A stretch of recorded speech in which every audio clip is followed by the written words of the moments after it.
Broadcasting from a little island in Canada called Montreal to the world in the rockradio.ca.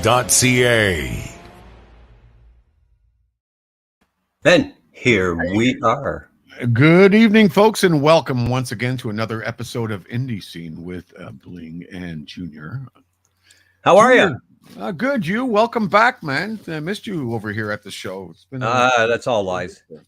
It's true. It's all lies. Things went to the shit in the basket last week. You know that. Yeah, I know you're chuckling because you. I think you were tuned in and watching while I was going through Royal Panicville or whatever. But I think I got my shit together this week. So it isn't even so much that, Bling. I mean, we've all. I even okay. I'll just say this. I think all of us need to have. We'll pick a date and a time right across Canada, and we'll have a punch your fucking computer day. There you go. Everybody, it's funny we become so damn attached to it. We're not the first to have issues like this. I mean, holy shit, eh? Yeah, I'm telling you. So speaking of that, though, what I did, I this week I said, screw this. Since I seen you last, I got a new provider. B, man, I plugged right into her box, man. Oh. So if this doesn't friggin' work, then I know what, fire the fuck me now. Right into the box. Right into the box. That sounds pretty erotic. Eh? Well, it was meant to. Oh, there you go. So, but anyway, how are you? I'm good. Things have been great. Busy week, and of course, lots of stuff going on the show tonight. That's for sure. We finally got our shit together, as I said, and we have got last week's show kind of being redone this week because, of course, we don't want to put anything out there that isn't done well. At least we have our artists to represent, so we want to make sure that people enjoy what they see. And of course, tonight, tell us who we got on the show, Junior. Hey, look, I'm excited because these guys happen to go through my area as well, but Playhouse and the Darren Walsh Band. Yeah, so, you got to check these guys out. They're really good band. Rock and roll sometimes. Bling is a small world, eh? So it can be. Yeah, it is. Well, Playhouse is playing. They're going to be playing up your way at the Rock Pile, eh? Or have they played there already? Well, they have, yes, but they are coming up here. I'm always, talking to Steve Hogue, the main promoter, and catching up to speed. Speaking of that, it's I almost got a rush from it there because finally, at least no offense, there's a lot of great talent. I don't mean it the way it's going to hopefully come across, but a brand name band finally, Anvil are going to be playing at the Rock Pile, and so we're slowly getting there. Sounds exciting. Who was it? I think it was Lips. Is that Lips is from? Yeah, that's right. Yeah, the guitar player. Oh, he got on the Steve Cooper show, Cooper Talk one time, right. And I have never heard a guy cuss as much as that guy does on an interview. Oh my God.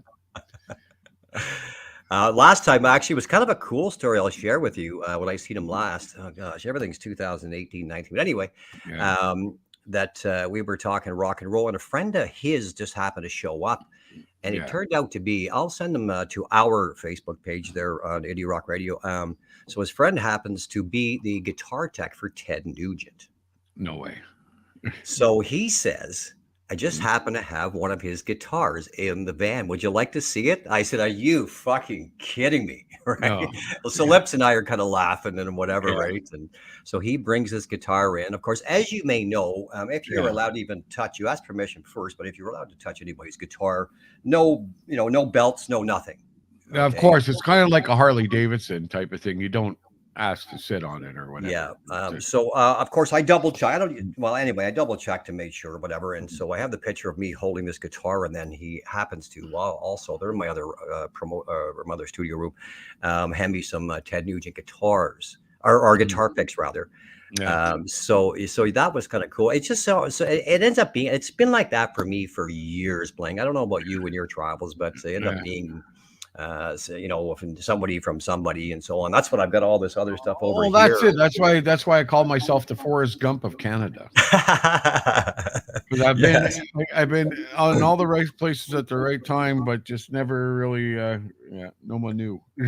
Yeah. Hi, Gigi. Gigi saying hi to us there. Oh, excellent. Hey, Gigi. from the Let's see. Philippines. Oh, yes. Hello, Gigi. Very faithful person Uh, that way. So yeah. Oh, yeah. She tunes in every week, all the way from the Philippines. And we've got a really good listening audience from there recently. And by the way, a big hello and a shout out to whoever's listening on the other side of Canada. We had a bunch of listeners tuned in from Vancouver this week and stuff. So you're welcome. Oh, there you go. Yeah, you've been there you go. Junior's got been marketing. Yeah, that's a good thing. Well, it is all that. I'm only kidding, of course. It Yeah. is all about that and whatever. So, but yeah. Mhm. So yeah, difficult week. I want to get this on and off the plate because of the people that care and whatnot. Unfortunately, of course, as you know, I haven't been around because we lost our elder, my Uncle Martin, to COVID. Mhm. And then was informed just a few days back that my dear mum has COVID. So I've just been kind of in a little bit of shell shock and shit and whatever there. So Yeah. the reason I'm saying this is two reasons. Mhm. Um, a lot of people, and I'll just be quick, Bling, in regards to Mhm. believing it or not. Well, listen, if it hits home, you're going to believe it for real, and it has hit home in my case. So yes. Second off, listen, Bling, and thank you very much. I always like Elvis. My mom means everything. So in the posting of sending prayers. I'm into 400 prayers that have been sent out, thanks to all the fans, the friends, the relatives, and whatnot. So people can be just awesome, eh, Bling? Oh yeah. 400 for my little old mom. I mean, I'm very touched. So thank Mhm. you so much for those that have honed in on that. It means a lot. Mhm. Yeah. Yeah, definitely, man. Prayers are good. Prayers help. I believe in it 100%. I always say, a lot of people when they do what they do is when they pray, they tend to ask a lot. That's weird. I can hear my voice back over there. You're on speakers or Oh, okay. hang on. Yeah, I should know better than that. It could just be Yeah. my television here a little bit, but go ahead, Ed. We'll get rid of that. I don't need no feedback. There you go. There There we you go. go.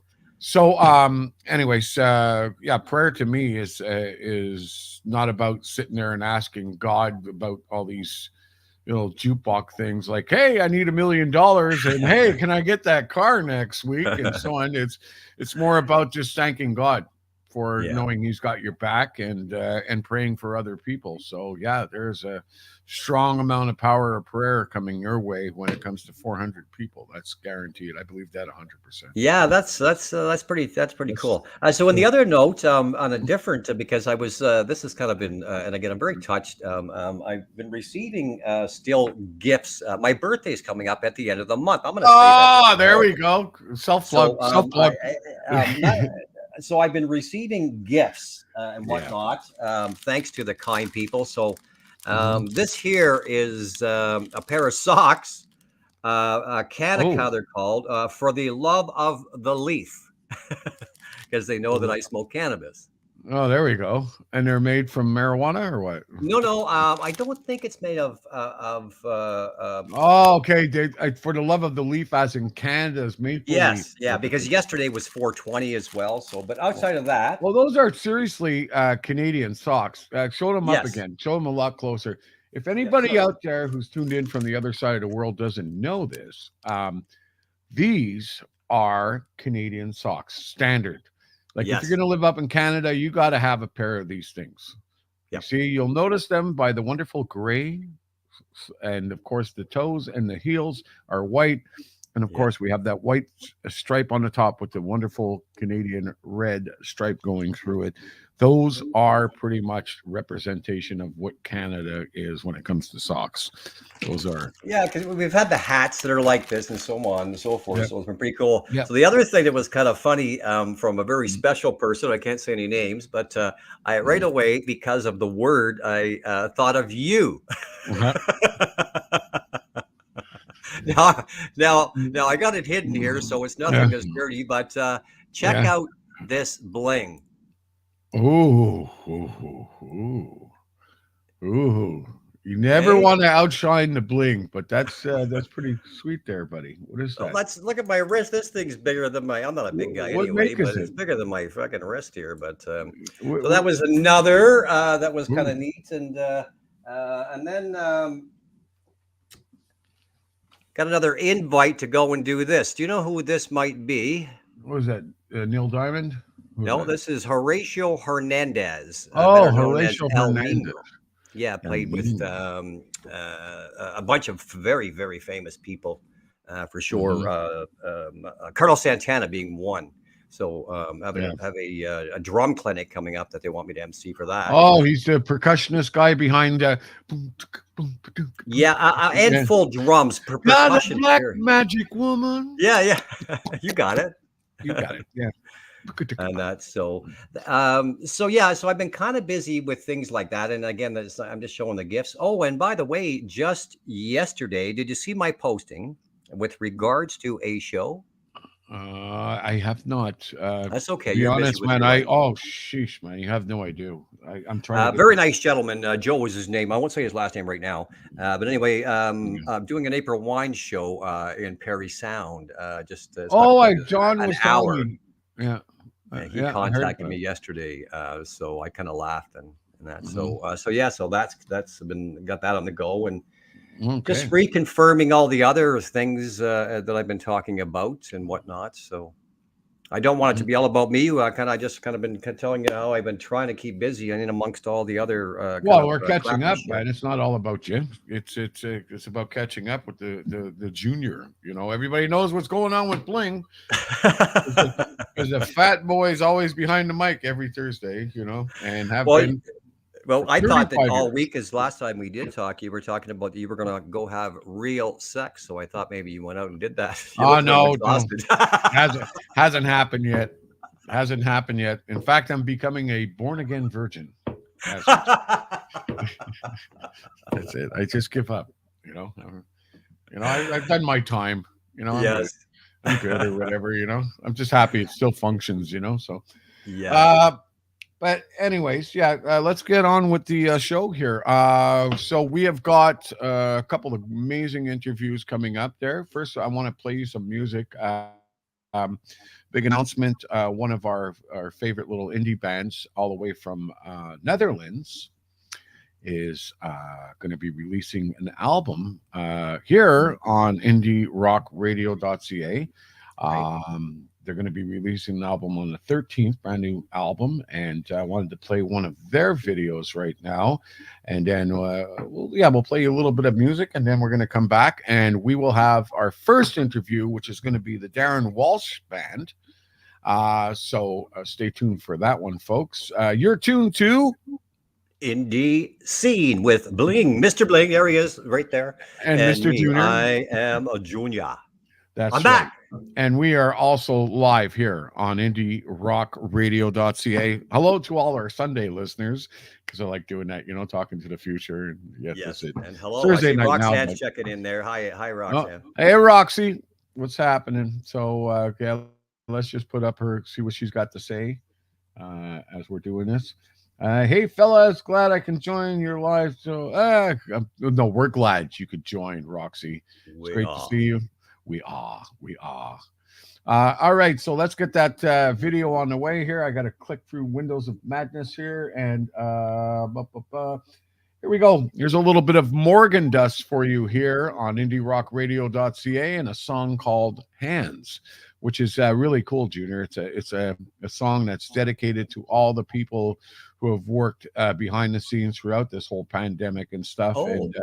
And all about everybody helping everybody. It's a real positive click. So nice. Let's check it out. Here we go. Morgan Dust for you here on indierockradio.ca.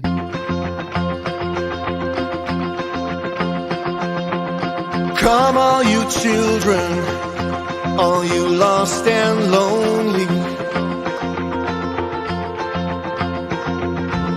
Here, all you busted, all you waves and strays.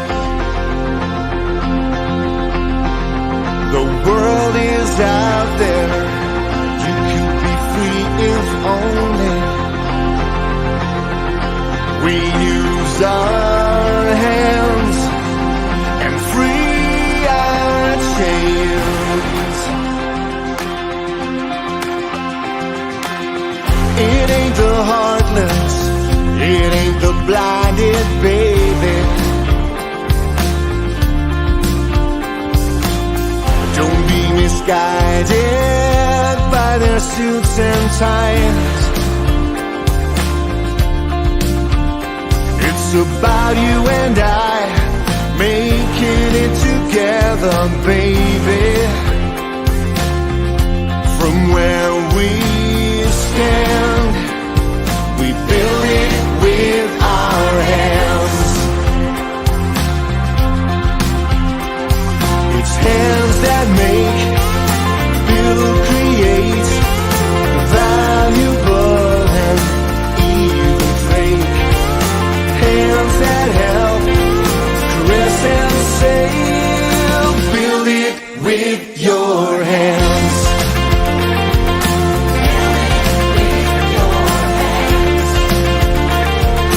Build it with your hands.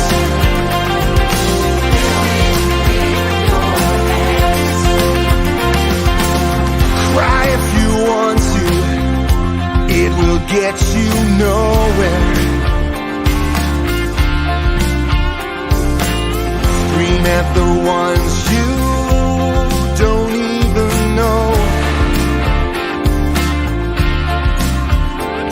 Don't look for an answer in your mother's eyes. Think of a new way to ease your mind. It's hands that make, build, create, valuable and even fake. Hands that help, caress and save. Build it with your hands. You say your prayers or raise your fist. At least you made a stand. I know it's more than you can take. You sure could use a friend from where we stand. Fear is not the end. From where we stand. Build it with your hands. Build it with your hands. Caress and save.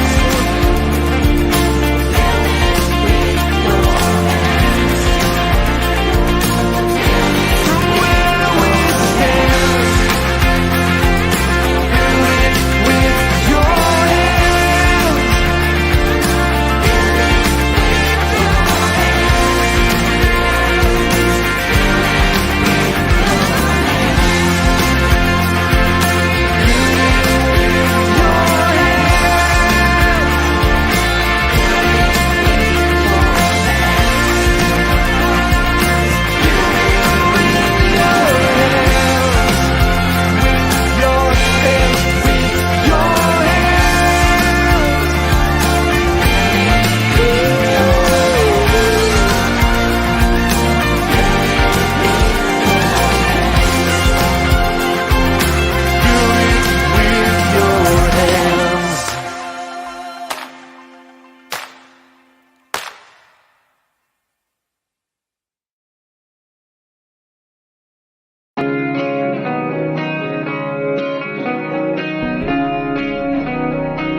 Crazy. They say you never follow the sun. I don't know what to become, but I'm hoping you'll save me. Lately, I've been holding on to the stars.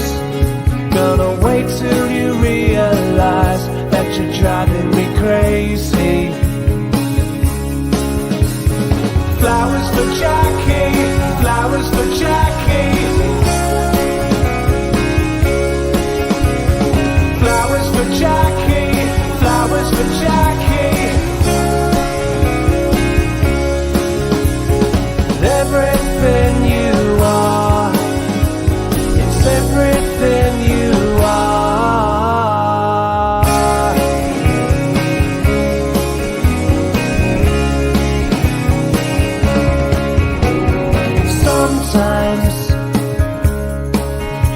like I'm flying high as the sky.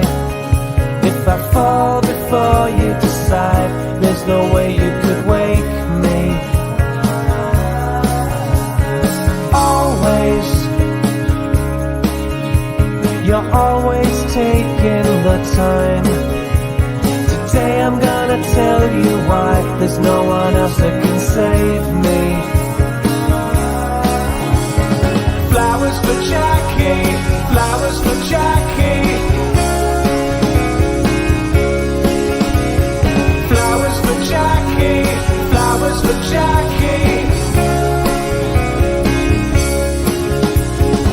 Everything you are, it's everything you are.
Boy, oh boy, the talent.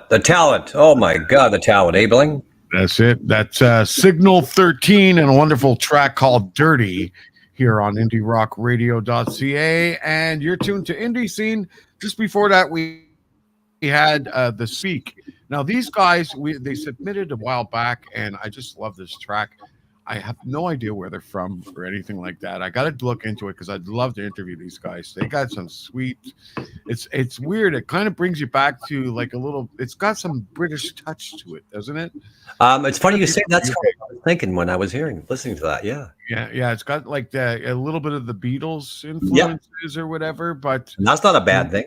I love the way it was put together, though, that song. It reminds me of, I remember, well, of course, from Montreal, Sam Roberts, one of his biggest LPs. And I remember Sam when he was in Indie, believe it or not. Is that right? Came in one acoustic guitar one night, and we were just doing like a show with them. I think I was working with a couple of groups or whatever, and he came in that night, and he had a following. Believe it or not, man, as an indie or whatever, he could pack the place. That's for sure.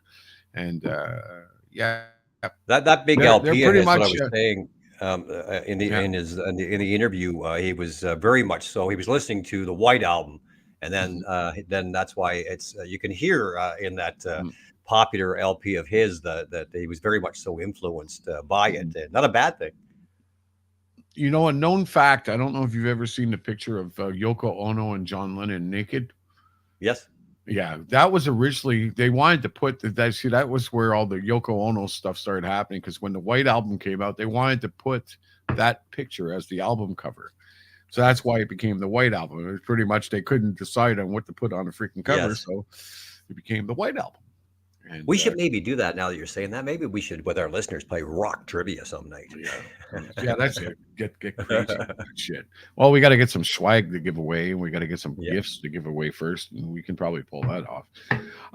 Anyways, just before that, at the beginning of everything, we had Morgan Dust, and again, they are going to be a guest of John Blake Morris on the Valley. They're going to be coming up on the 13th of May. They're going to be releasing their new album. What'd you think of that track, by the way, Junior? It's funny you say that, because you might have, because you and I can see each other. I've been scrolling through my notes, and as I'm listening to this, it was ironic that, and I have just scribble notes, but yet the page stopped on this quote: "Every band matters." Yeah. So as I'm listening to that, to answer your question, I'm going, how refreshing on the ear. Like, I love so much music. And yet and that's what I like about the show, and to be able to listen to newer music, it's so refreshing on my ears. It really is. No, if it sucks, then it sucks. I'm not saying it sucks. Don't get me wrong, but I think it's. And look, I've said it. I've been doing it all these years because of the talent that we have in this country alone, and then the reach out from other people. How are people getting signed and such? I don't know, Bling, because there is so much talent. Yeah, I know. Shit. Well, let me tell you the history with Morgan Dust and us. This was really funny, but we're only, as you know, we're only just going a little bit over 2 years old, the station or whatever, and we were wondering, we're getting a lot of listeners and stuff from the other side of the world, from the UK and all over the place and so on, and so I sent a reach out notification. I said, hey, let us know where you're from and why you're listening, or who you are. Right. Want to know. So Morgan Dust replied. And it says, if you want to know who's been listening in Netherlands, it's us. In fact, we found your station while we were doing band practice. He says, we've been listening to your station as we're setting up for our band practice each and every week. And he says, also, we love it so much, we've told all our friends, and they're all listening into it too and everything. That's great. So I'm like, oh man, that's flattering, all the way from the other side of the world. So we got in touch with Morgan Dust, and ended up, John, it was his first interview that he did on the station over here, because John's pretty fresh. A lot of people don't know this, but John is this is his first run at radio. John, as you know, is a Mormon priest, or whatever they call it, Mormon elder or whatever. and he loves music. So when we got together and everything, and John says, no, I got it, if I do it, I want to host a Christian show. So he did, and he's done excellent with that. But I was so funny. I felt like a proud dad or whatever when John did his first interview with Morgan Dust, and he did quite well with it too. Yeah, it was quite cute. Was he nervous? I was teasing him the other day though, because it was funny. I was talking to my ex or whatever in Guatemala, and I says, because she's Christian and stuff, I says, do you listen to the do you listen to the Valley or whatever? It's a really good Christian show. And she goes, yeah, I've listened to it a bit. She says, I don't like the announcer though. I says, he's a little bit boring. and I just chuckled over it. I told John about it. It was really funny. And John's like, well, the numbers don't lie, right? Yeah. And it's true. Well, you know what? It's a tough platform to present in regards to. I mean, I've laughed over the years in taking broadcasting, and you'll laugh at this, that it still amazes me today that people think that we go around and we talk like this all the time or something, when Trucks coming this Saturday. But no, when indeed this is the voice type deal. So just keep it up, John. Don't worry about it. I mean, it's way better than, and I am going to pick on these. I'm not giving any names, but some of the jocks on commercial radio that talk like this here, whatever. Look at this. So, well, usually the best one is how they when you take broadcasting stuff. I mean, look, I never went to broadcasting school or anything, and I don't know if you did or not. No, I'm just kidding. But anyways. One of the things that they teach you is breathing techniques when you're talking, to be able to talk straight with, and breathe in between and so on, and not to let people know that you're breathing in between or whatever. Like I just breathed and people didn't notice. Yeah. But there was one weather girl that used to have here on our local global television network, and oh my God, she drove me nuts. See, this is the thing, is you get people in the industry who go out and they get that whole communications degree and stuff, and they feel like because they have the degree that they're justified and they are like above us, that they should be doing the job. But sometimes you might not have what it takes to pull the job off. You might love it, you might have the degree, but it takes talent also, first and foremost, or whatever. Sometimes it's a great thing. You and me both got blessed, somebody gave us a voice that to use or whatever, which is cool. And so we got to experience this. It was great. But listening to this woman, it was like this. She was like, and we're looking at a high of 25. She kept doing that every freaking 4 or 5 words. She was like, and I was like, oh God. I mean, can you not be more obvious with your breathing techniques and stuff? Yes. There's only one weather channel I really like watching now, and that's when I was in Guatemala, because you know what? They got them women out there with big boobs, big butts, tight spandex dresses. They're not wearing like these very conservative outfits like we have on the news over here. No. Right. They are showing what they got. They're shaking their moneymaker. And so basically when I'm watching weather in Guatemala or anywhere in Central or South America, I'm telling you, I don't care if it freaking rains. I'm watching. Oh, I've seen actually there was on Storage Wars, that show.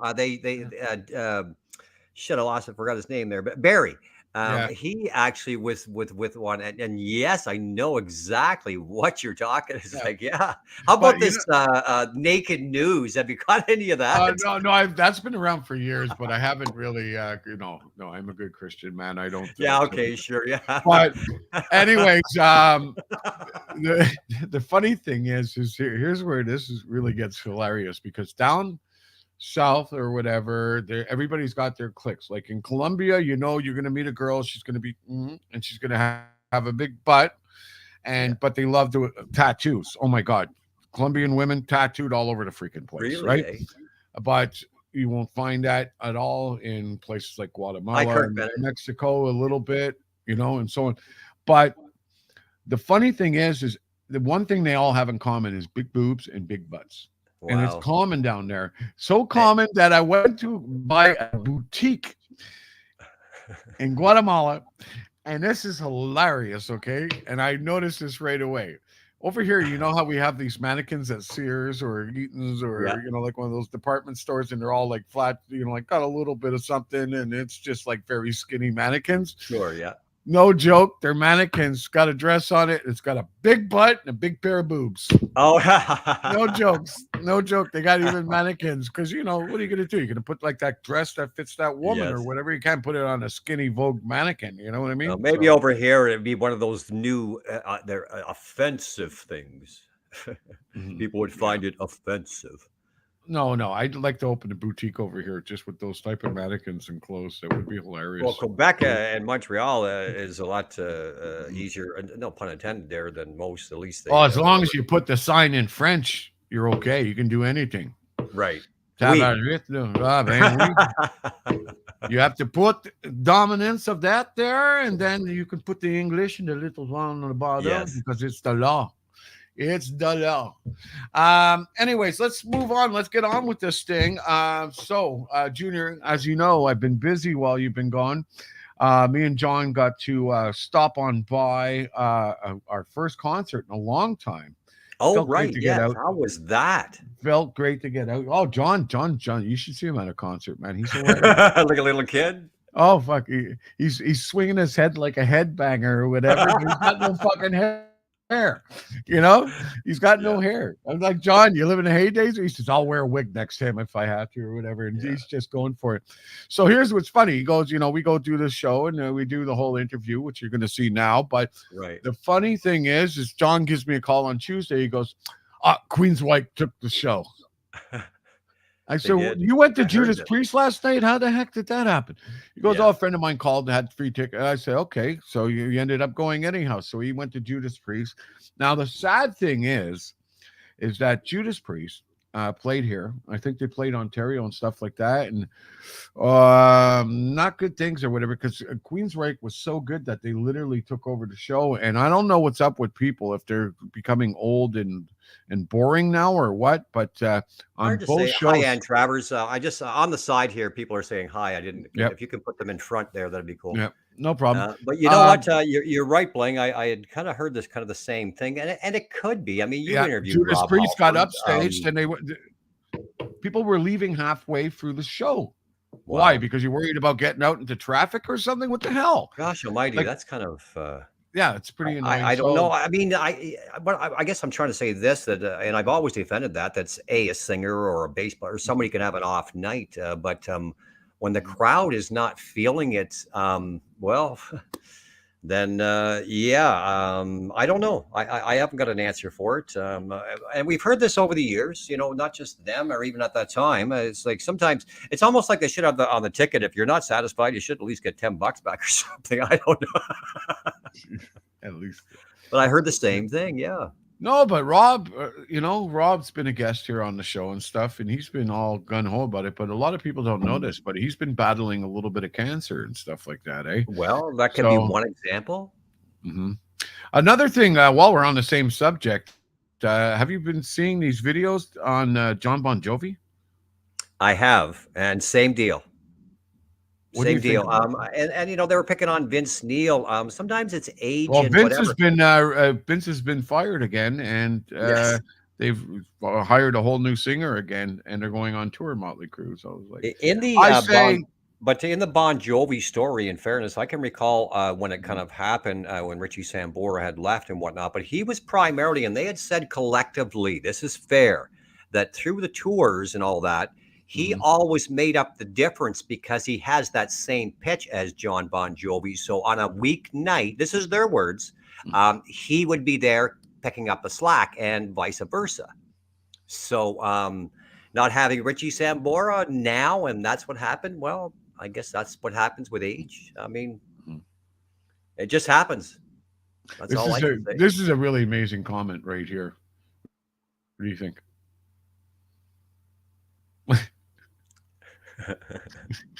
Yes, I know. That's the response. I thought I'd give a comment like that also.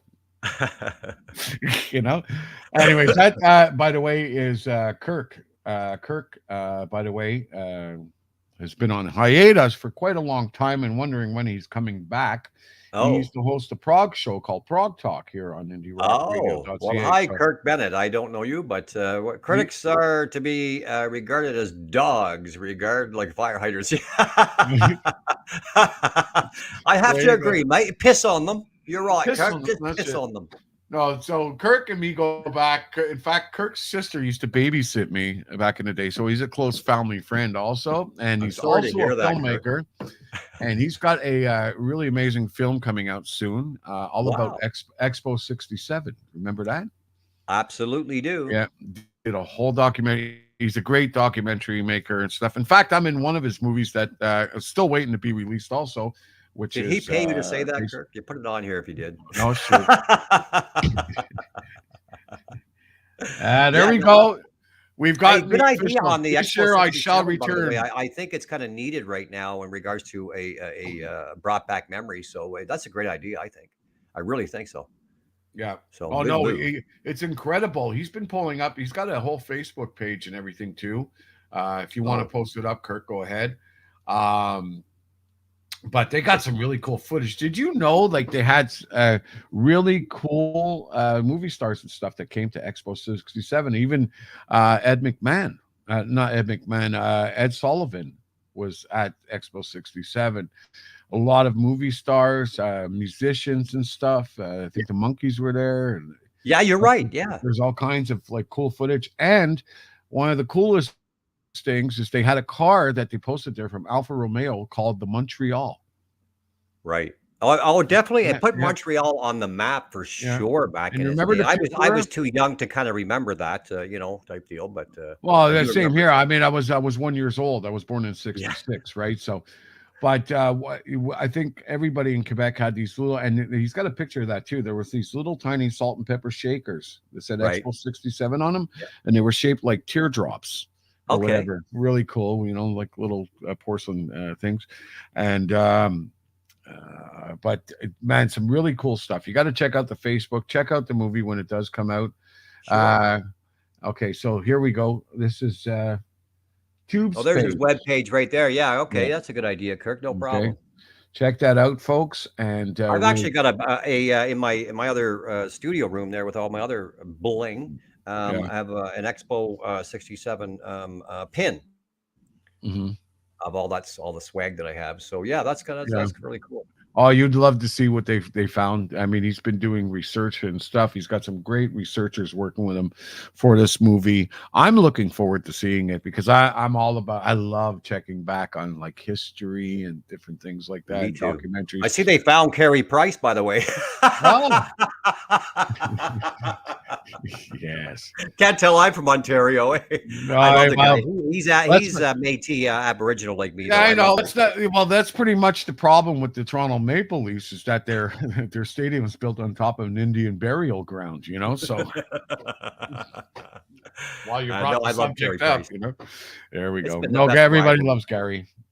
But it's but on the other side though, and look at for the first time in a while, we've been kind of bragging like crazy there. Our Toronto Maple Leafs have just been smoking it.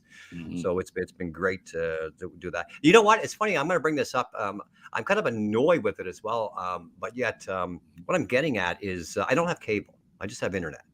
And man, when you don't have it, and I know people will say you can stream it or whatever. I just haven't been able just to go anyway. Download Tubi and stuff like that. You can watch. Yeah, but you can't get on Tubi. You can't get Toronto Maple Leaf hockey. You have to kind of join their site. Oh, the hockey. Yeah, of course, sports and stuff. So I'm missing hockey like a fucking, and I'm going to say it that way, like a crack addict, man. I mean, because I'm a hockey. Is it still on CBC or is it on TSN still? A little bit of both. Okay, if it's still on CBC, you can download an app for CBC and watch it from there. They give free live streams.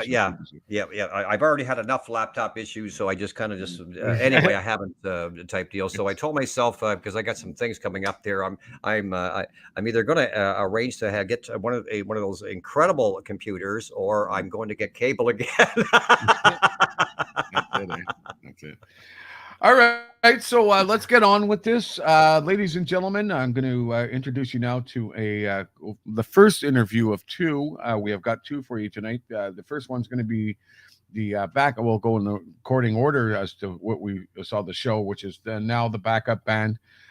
Brand new artist, all the way out of La Salle, Quebec, and this guy, amazing. And funny thing is the guitarist of this band ends up being an old friend of mine who I've known for many years. In fact, I used to manage him back in my early days of a career, and he was known as Bruce Corian, and also the guitarist of Thunder Rider for many years, and amazing guitarist. This guy, great songwriter, and so on. And it was funny that they got this band put together. Him and Darren Walsh both write the songs and everything, and we've been playing it pretty much on our station now, so you can check for it. There's one, I think it's called Radio Madness or something like that. Radio Meltdown, that's it. And then the other one is my favorite, which is called In My Dreams or something like that, which is the self-title of the album. Go check it out and pick it up. But let's get this on for you now. So we're going to start off with a little live footage, and then we'll go straight into the interview. Here we go. Hit that, and I'll put some lights on there. It looks like I'm in the dark there now, so I'll put some lights on. No. Well, it's time for a good cigarette break. You see this? Okay. This is what we always look forward to at this point. Giving up cigarettes this year, so. Yay. Okay, so where are we? Here we go. Here you go, folks. Darren Walsh Band here live on Indie Scene with Bling and Junior.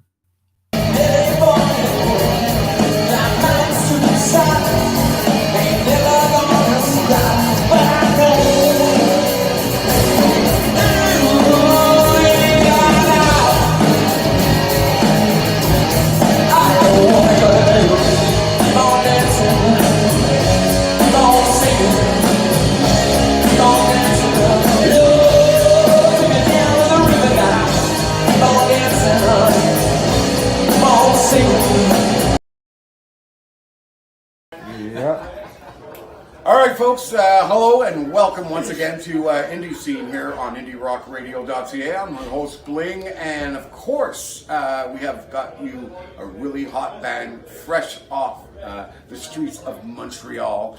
Of course, Darren Walsh Band. Start off by introducing yourself. Of course, this is Darren Walsh. I'm Darren Walsh. That's me. And I'm John Frank. Bassist. Yeah, bass player. Okay. Bruno Coriandoli, guitar player.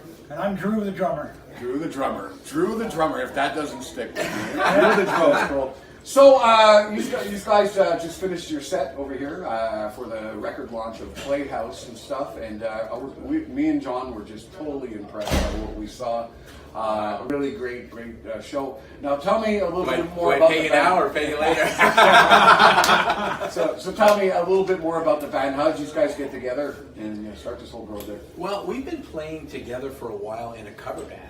So we do that, and then I wrote a bunch of songs a couple of years ago, and I always wanted to, I needed somebody else to collaborate with, and Bruno was the perfect guy, and I showed him some of the songs, and he came in and gave me his input, and the rest is...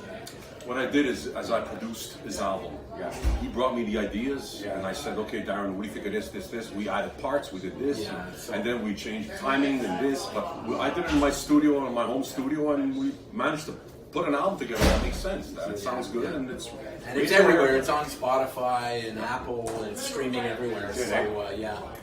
So So just to let people know a little bit of a background, Bruno and me have known each other for a long time. I go back with him back from his days, his solo project, and also being the guitarist of Thunder Rider, which is a project band that's been around for many years, did huge out in Europe, and amazing songwriter when it comes to music. I still don't know where the fuck he gets all the stuff out of his head. You know what I mean? He just flows, man. You gotta squeeze him in the right place. Squeeze him in the right place. Thank you, buddy. Thank you. That's who he's talking. It's coming from somewhere. There we go. We call him Papa. That's his nickname, Papa, because he's so wise. He's like Papa Bruno. He's wise. He's the wise one. He's our Yoda. He's our Yoda. So basically, this is your second album?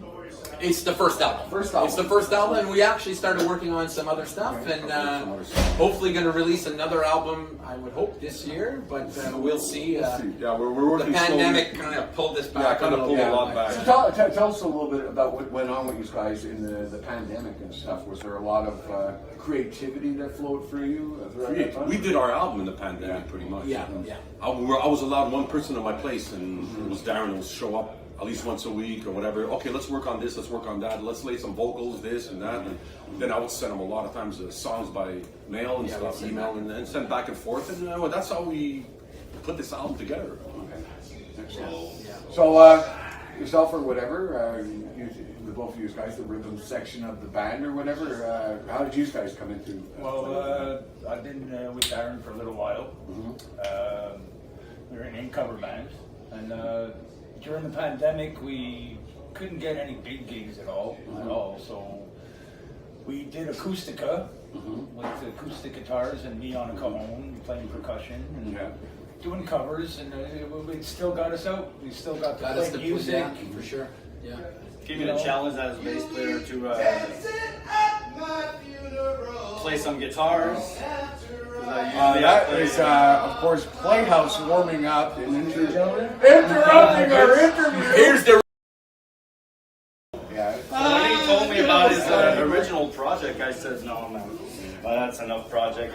But original, okay, I want you to play the bass on it. So I learned this CD, and I knew the energy was there, listening to the song for a classic rock song, and I fell for it. I played it. And that's it. So these guys decided to release like a full album and stuff. Nowadays, and we've talked about this a lot on my show, is that a lot of people now are releasing singles and stuff more. Why did you choose to release a full album? Well, because I had written probably 25 songs during a period of time, and when I brought them to Bruno, we shortened everything down, but I still had 12, 13 songs I wanted to put out. So I had never put out a CD before, and I really wanted to just put out a full CD. And people are like, why are you making a hard copy? Just put it online and stream it. I'm like, no, I want to have a CD with my name on it. And we went from there. Pretty much. We went from there. And we released it last year on the 15th of January, 2021. And on the 18th of January, I had a death in my family, so it was just such a bittersweet time. We put out the CD, I finally got it out, and then on the 18th, I lost my nephew, 23 years old, and a big tragedy over at my place. And so I couldn't really celebrate the record for at least 6 months until I got my head straight, and so there was a little delay on that. And that's what counts. It's a shame to lose someone so young. Yeah, for sure.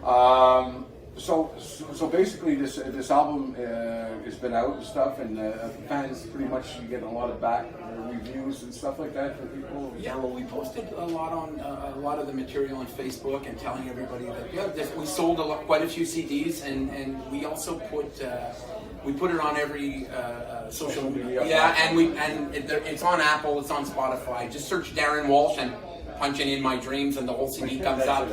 And so we did that. We got that all out that way, and the CD we sold almost all of them. What did we? Not many left. No, well, we didn't print that many. I think we printed 500. 500, and mostly all gone. A lot of them given away and stuff, but promotion and stuff. So now with the pandemic kind of like loosening its grip on us and so on, what are your plans for the summer? Are you guys planning on doing any touring, some gigging? Yeah, we would like to. We don't really have any backing, right? So everything we do is, hi, can we play your place? Hi, can we come play your club? So, if anybody likes the CD out there, Well, definitely. We'll give out all your coordinates after, and we'll make sure people get in touch with you. That's for sure. So, so basically the album's released now. As I can see, you guys you've got your game down when it comes to on-stage performance and so on. The crowd just loved you tonight. I want to ask you the following question: is what are your plans for the future? Where do you want to take this band to?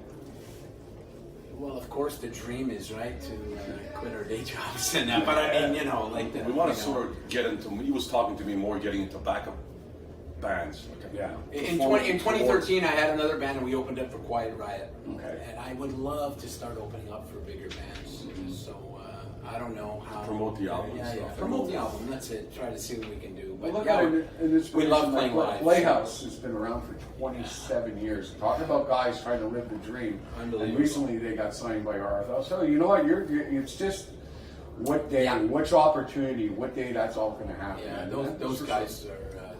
I've known them for a long time, and back in the early '90s, I remember them on St. Catherine Street handing out flyers to everybody about their show. Yeah, that's when they've always had that. But they always had that attitude, go out and get them, and take no prisoners. Props to those guys. I mean, for sure, they deserve it all. Well, like I said, it doesn't mean anything. It means that basically your time is just around the corner too, or whatever. And I honestly think if you keep playing the way these guys are playing and creating the amazing music that these guys are creating, it's the formula that you need to find success. You just got to keep plugging it. Like we love playing live shows. She's still fucking warming up. Yeah. Warming up. That's what it looks like. Ladies and gentlemen, the voice of Peter Cat. Meow. There we go. So, all right, excellent. So, if you want, you can give out your coordinates. So you were saying gigs-wise, these guys are available for gigs, people. So, if you have any festivals or whatever, definitely give us a shout at the station. You can send us an email at admin@indierockradio.ca, or you can follow these guys at your feeds. We don't have a website. Terrible. Facebook. Just Darren Walsh. Just search for Darren Walsh and send me a friend request. And to be honest with you, this is our first gig for the Darren Walsh Band in quite a long time. So we're gonna. It went well. We're happy with everything, and we're just gonna go from there. And I would pick that up, but it's kind of sweaty. But and the Darren Walsh in My Dreams is streaming on Apple, Spotify, Amazon Music, everywhere. So yeah. Well, definitely, indie scene. One of the things we've been doing for over 35 years is finding the cool acts, finding the great musicians out there, and keep your eyes out and your ears to the ground. Darren Walsh Band, check them out. All right, we'll be back at you Thank you right guys after so much. this commercial break. Thank you. There we go, buddy. So what'd you think of that? I see you popped off a couple of times. I beg your pardon. There we go. Anyways, we have a little guest who popped in on us over here. Hey, John, what's going on? Hi, John. I guess he's coming back to rebuttal on the smoothness of his radio techniques. Eh? Should there be a rebuttal, John? No. He's got fuck all to say to us. No, I just, you know what? That was cute. I think that Darren Walsh is going to go a long way. Yeah. And we're going to start posting more. As you know, like he said, it was the first time he was with Darren Walsh. Mm-hmm. Revolution is playing August 18th, I think this is. August 18th, Revolution is playing in Lachine at the Legion, featuring Darren Walsh and Bruno. Yeah, which is basically the cover band. This is their their solo project. But of course they work with a cover band too. So if you want to see them live with Revolution, that's the date. John, so you've been booking up a storm. Tell us who we got lined up for next week. We have lined up for the next month a whole bunch of indie acts. Here we go, Junior. Get Starting ready. next week on the 28th, we have a lady named Helen Count. Very, very beautiful artist, beautiful songs. Her songs are airing on indie. The following week, we have a band right here from good old South Shore, Montreal. St. Hubert is where they're originally from, Legally Blind. Followed by After the Lounge on the 12th. Then a nice name of a band on the 19th. You recognize one of the bands, Junior? I can't quite hear him. The last band coming out, you will know. Next band we have coming out on the 19th is We Should Be Plumbers. And then on the 26th, we have MJM. Michael J. is going to be in the studio with us. And that is a thank you to Junior. Yeah, MJ, Michael J. Junior, Michael, you remember MJM they had contacted you? Yes. So let's get something straight to any of these artists. It was funny. Me and Junior had this conversation. Junior is the MC of the Rock Pile. Okay? He will put you in touch with the people you need to be in touch with to get booked at the Rock Pile. But of course, you see what he's wearing right now? Hey, it's hard. The lighting's bad, but he's wearing a really Rock cool Pile shirt. Rock Pile shirt. And that's it. And Playhouse is going to be playing up at the Rock Pile. Do you know the dates exactly? Did you check on that, Junior? I did not know. Like I said, I've been on these other ones there that the festival and the Rush tribute one, or the Neil Peart tribute one, and a bunch of other ones there. So, off the top of my head, and of course, Anvil's still coming up. What's the date for Anvil anyhow? Next month, May 17th. You're throwing me off here. That's in May. What they can do is I'll slap some of this on your pay on our indie page if that's okay, and then that way we can update it that just to make sure on the dates there. So that's cool. So by the way, John, how are you, John? Good, doing good. All right. The date of the Rock Pile is, hold on, I'll give it to you as soon as they put it. We have it on May 14th. The Rock Pile in Toronto is Playhouse. Who's with them on that date? They're alone. Okay. And then coming back to Quebec on the 28th. Then in July 23rd, coming back to Montreal at Petit Campus. And then, and this is no offense to Playhouse. I'm just saying I have so many shows on the go. I just because I'm talking to their main promoter, Steve Hogue, all the time. But that's great. Just I think they may have to update the address because they're putting it as Toronto, Canada, and I don't think they're putting the right address. 5555 Dundas Street West. That's what they should be putting at. They didn't put that. I just sent a thing out to Peter to let him know. He's got to put the 555. I'm glad you kind of put it like that though. But you know what? It's sort of like one of the other interviews I did, and the odd time even I've said it. If you say Etobicoke, which is the actual address, people go, "Where the fuck is that?" So in all the stars that we do bring there, we just say Toronto, and trust me, you only have to hit the Rock Pile, and there's only one, and they find it. So yeah. How long is it from here to there, though? Like if people were to travel from Montreal to see them, how long would it take them? Oh, I would say 2.5 hours or something in that line. Yeah, well, again, they just finished playing the Alma Combo in Toronto. My good buddy from the Blushing Brides, Maurice Raymond, he drives there all the time. So. Yeah. Okay. Well, you guys are going to come up this summer, I guess, eh? Oh, yes, we are. I'm thinking about going up to see Playhouse. Definitely, probably on the 14th. I would. Oh, well, let me know ahead of time. I would like to go up and see it. That's it, definitely. You can show us around the club, Junior. Show us all. Yeah, give me lots of notice. Again, in talking with Steve, just right. I don't go to all the shows, guys. We're on a rebuild, so we're just on. I was saying earlier, John, by the way, that we're on a rebuild. So, really lovely person down there. Tams is the second promoter. So they've been bringing in a lot of really, really cool tribute bands. I'll put them in that category. Yeah. So we're just getting into more of the brand name bands to be able to get back to this normalcy and whatnot. It's all about, you guys know about selling seats and whatnot in all these venues, no matter what the fuck it is. So if you guys are coming to that, give me some heads up, and I'll make it a point to go to that show, of course. Because I definitely would like to go up and see that, because it's a Montreal band that needs to be promoted as, it's not nice to say this, but I'm going to say it straight out. I'd screw the big guys. I don't care about them. They're only out. I told you he was affected. He went to the show, and I was affected to the fact that these people who have been busting their ass for so long, and I've been there. I've been there where I busted my ass for so long and never got anywhere. Got approached by an alcoholic to join his band, who I wouldn't even give them the time of day.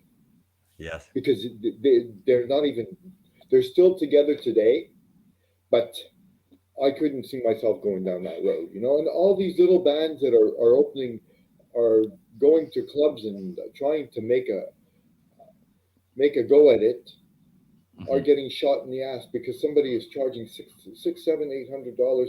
If I want to go see some old fart who's over 70 years old kick a soccer ball around on stage, no pun intended, and to pay $1,500, no, I won't pay it.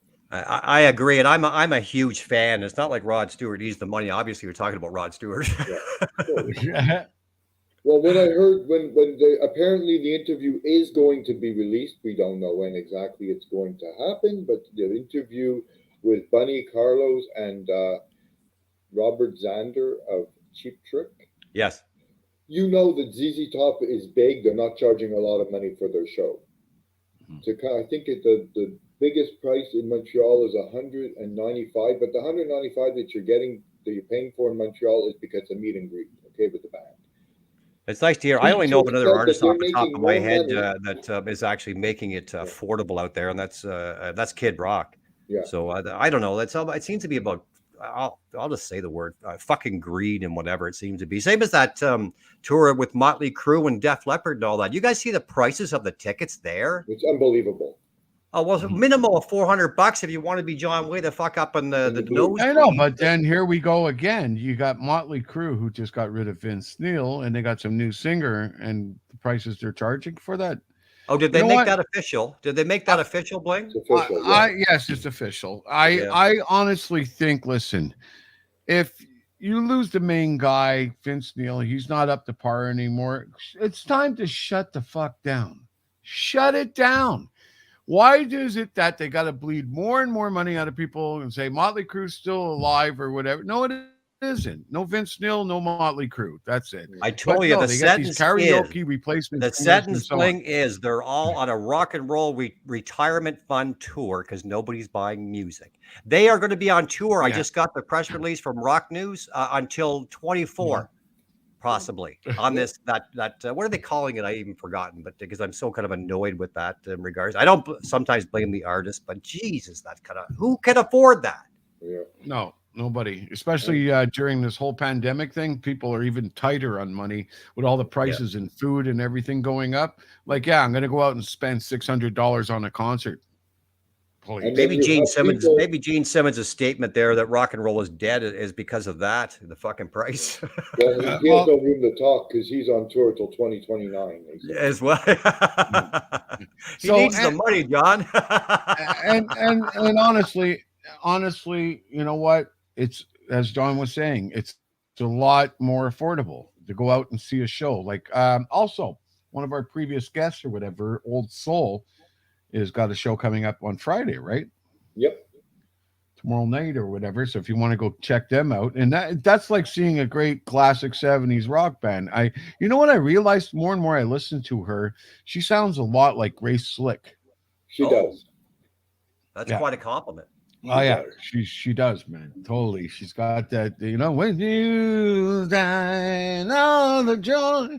Yeah, all that sort of jazzy. And meanwhile, what does she look like? She's 100 pounds soaking wet. Yeah. No, she's a young girl. If you check back or whatever, the interview I think is still up on. Yeah, with the girl with the black hair. Yeah, you got it. Yeah, she's very thin. Yeah, but incredible singer, man. Great band. And also, just talking more about Mr. Darren Walsh. Yeah. On the 11th of June at Brasserie de Rapide in LaSalle here, the band Radio Stars is coming out, which is also a band of Darren Walsh's. He'll be playing there. And he said he's going on at 7:30. Mm-hmm. So, of course, I'm going to go. It's just around the corner from where I live. So, I'm going to, to me, I'd rather go and spend, I just don't understand how these bands. $10-20 for a show? Come on, man. Sometimes you get like 2 or 3 acts. To get in the door. And like I'm saying to myself, okay, so these clubs are charging $5 to get in the door. That's pretty cheap for one thing. These bands aren't making money. Well, I'd rather go and support an independent band than go support somebody who's just in it for the money and saying, "Oh, I'm rich." No, no, no. Yeah, you're rich because I paid all my life. I paid. I could say I honestly must have shares in the Kiss. I've been the member of the Kiss Army since the beginning. I've been to every single Kiss show since they've been around. How many concerts have you been to, if you calculate, John? If I calculate, I've been over 300. I'm 500. Over 300. There you go. 300 mainstream. Doesn't count when you're emceeing, though, buddy. We're talking. Well, I'm talking about what? Yeah. Okay, you're right. We're talking concerts here. John's been to like every freaking artist. It was. You don't remember when we were as a paying ticket holder? You mean? Yeah. You don't remember when we were interviewing the beautiful Darby Mills? Darby. Yeah. And she was talking about the insulation falling through on the ceiling. John was on there commenting, going, "Oh yeah, that was Maurice Richard Arena, such and such time I was there." I was there because I went to see because the head pins. It was the head pins, you know. And John, that's what all this is. I mean, the stories and all that. When we interviewed Miles Goodwin, when you can pull out of him a memory or whatever of shows that we've been to and whatnot. I mean, it's what it's all about. And so many people are attached to these fabulous memories. And just look at you can tell by the look, and when we talk about it, our spirit is just so electric. And speaking of that, Bling was just sharing with me about a recent show or something that you went to when you were acting a little like you're 18 again. Excuse me, John. The headbangers ball. Good for you. I thought he was going to smack his head against the stage. Good for you, John. It was to me, seeing Playhouse do that just showed to me that, these are bands, okay, that deserve to be recognized. There's Old Soul. There's like we just heard, Darren Walsh. There's Radio Stars. There's going to be Revolution. There's Helen Count. There's all these people who basically are out there working day jobs, and like Darren said, everything that they have to do comes out of their pocket. Mm-hmm. Oh yeah, I just seen something. Was it there? Truthfully, in the day, and still continues to a degree, anyway. But anyway, you had to pay to play in places like California, get on stage. Your band, you paid. Yeah. So imagine if it was like that still. Hold on, I think Anne's got something to say. Oh my God, I've only been to maybe 10. Oh my! You got to catch up there, Anne. You got to catch up. That's it. And by the way, no, Latin women aren't my thing. You are, and you're so beautiful. Thank you very much for tuning in. That's it. If we're gonna have any taste in women, it's got to be someone who looks as good as Anne Travers, our favorite fan of all time, right, Junior? Junior's like frozen in a smile there. Yeah. He's going well. Okay, well, this is a perfect time for us to get on with the next interview. And hopefully, let's cross our fingers, John, that this works. Yeah. Did you test it? Did it work for you? It worked all right to me. The sound was great. Okay. Just we have to tell them first that there's no vacancy. There's no vacancies in hell. Mm-hmm. But you know what?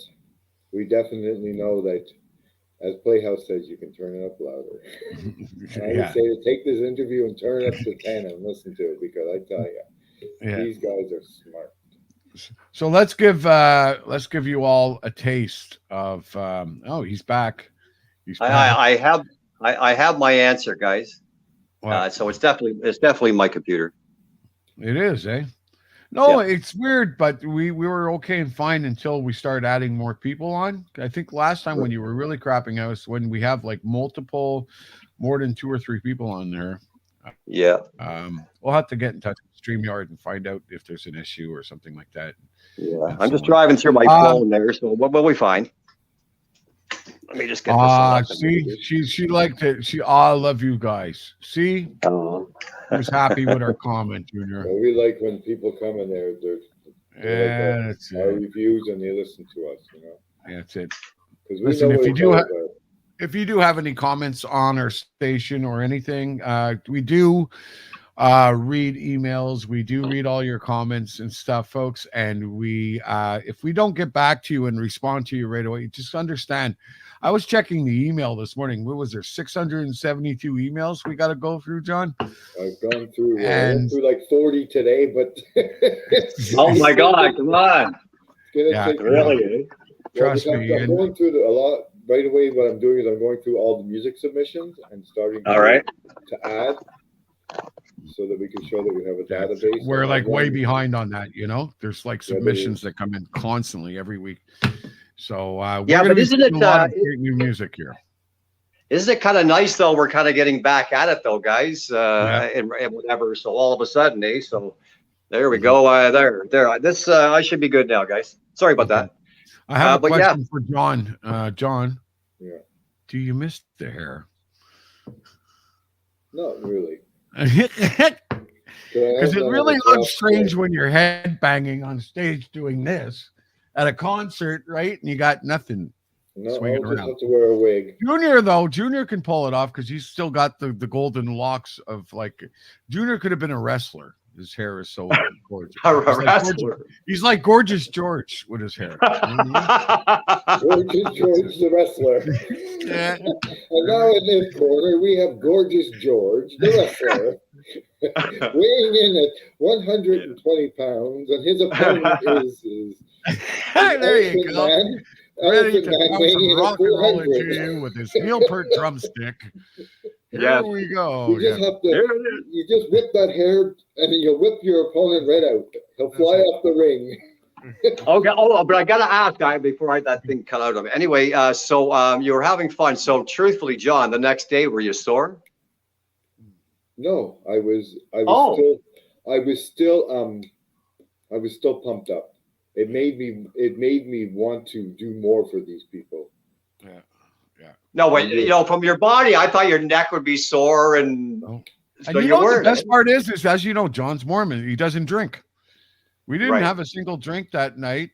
We don't do drugs or whatever. And Bling wasn't even standing beside me. I think he was scared to stand beside me because my partner was nuts. I'm going to bring back a comment that Ann Travers made earlier. What you call it? Hold on a minute. Here. And she's so dead on with this comment. You know, I can tell John is the life of the party. He doesn't need anything to get going, man. He's a fun guy to go out with. High on life. Yeah. Oh yeah. Just have it. You know, he enjoys life to the fullest, man. And he ain't boring, Carolina. He's not boring. That's it. So we're gonna have to make sure we have my own security guy when you come to Rockpile, so we'll make sure you don't misbehave there, John. Well, you know what? You'll have to get used to the headbangers ball because if I go, I'm bringing the headbangers ball with me. Oh God, he's been on this headbangers ball all week. I'm telling you. I'm bringing the headbangers ball to the rock pile, and they better be ready. Oh no, it'll be good. It'll be all good. Especially it's easier to have a sober guy in control than somebody that's out of hand there. So, yeah, definitely. Well, listen, we're going to continue on with our next interview, and we want to cross our fingers that this works because I've been having difficulties with this, and this is the main interview of the evening. And of course, I'm talking about Playhouse. And so we're going to take a little peek into what got John all riled up. Was it 2 Saturdays ago when we were there for the record launch for Playhouse and Darren Walsh. You already saw the Darren Walsh group. Here's a little shot of Playhouse for you here, and right into the interview we will go. So stick around. Time for another smoky break, dude. Woohoo! Okay. And don't forget.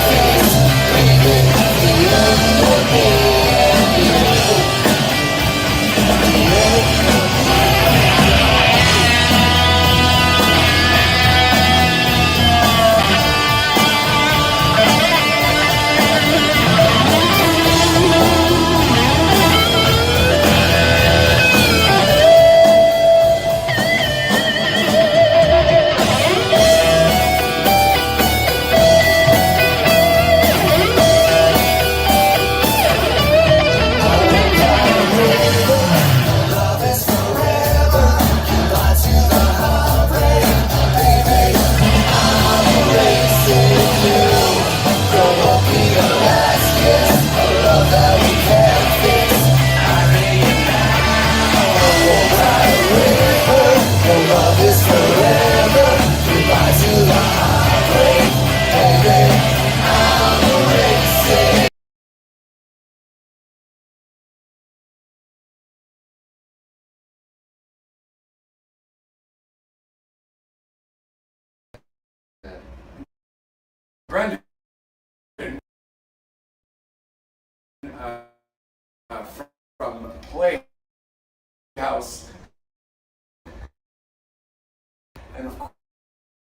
course, they just got off stage. What an amazing show these guys did tonight.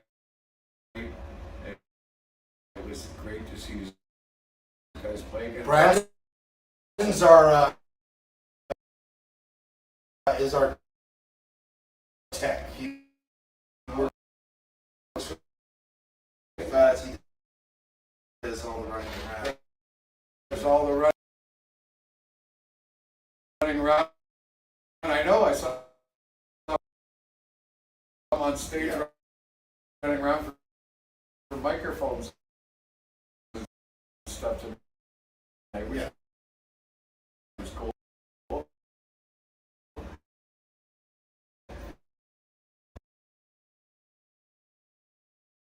Yeah.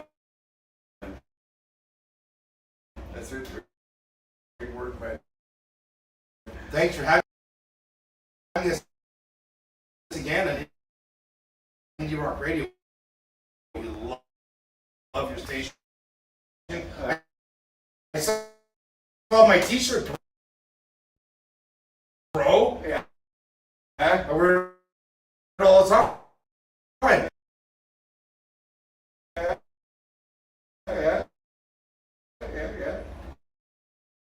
I know.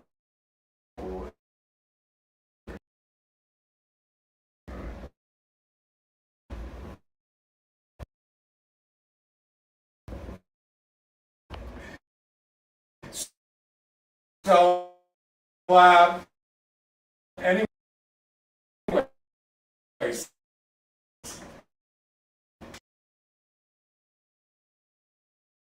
you've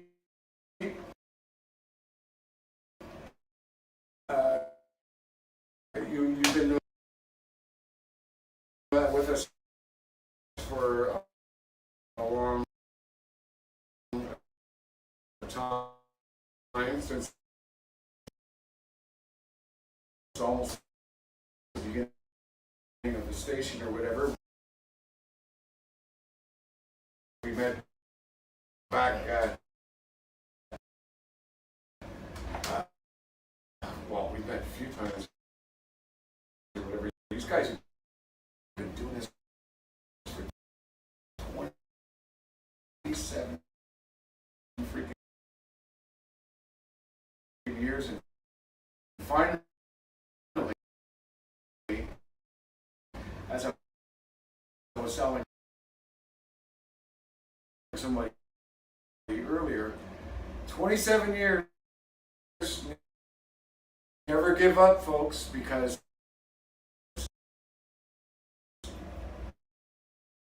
you know what? Dreams do come true. And these guys just got signed recently by RFL Records. And I got that right, eh? RFL? Absolutely. That's it. And so tell us a little bit about the journey it's been. What a journey it's been. Well, Phil's a great guy. The only thing got wrong, it's been 35 years. 35? Oh my God. We took a bit of a cigarette. We took a small cigarette break for about 15 years. But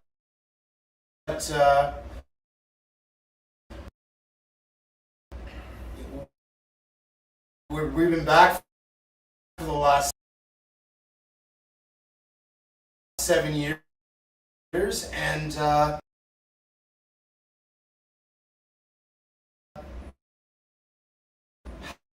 how you want to know how we got signed on RFL?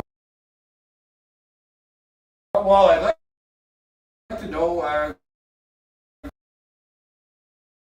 it's been like. Because, I mean, just now we met one of your previous drummers.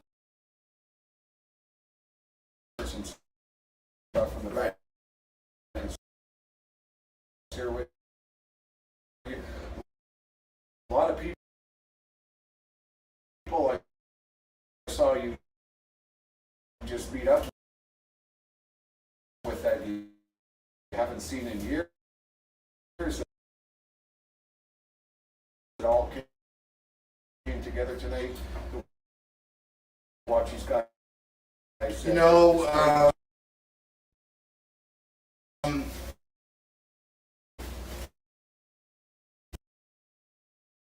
we have a loyal following, and it's building, it's growing every day.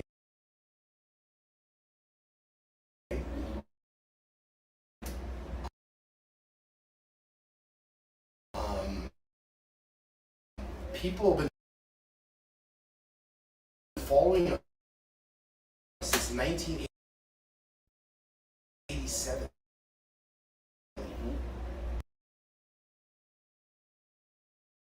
So when people come to our shows, it's almost like a reunion of sorts.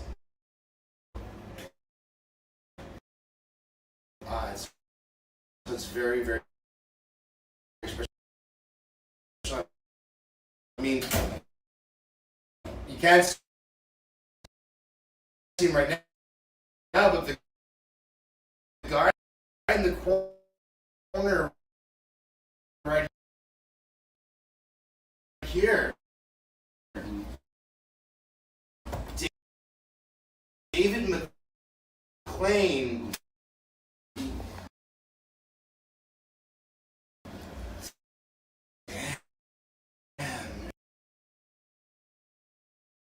Me and this guy go back from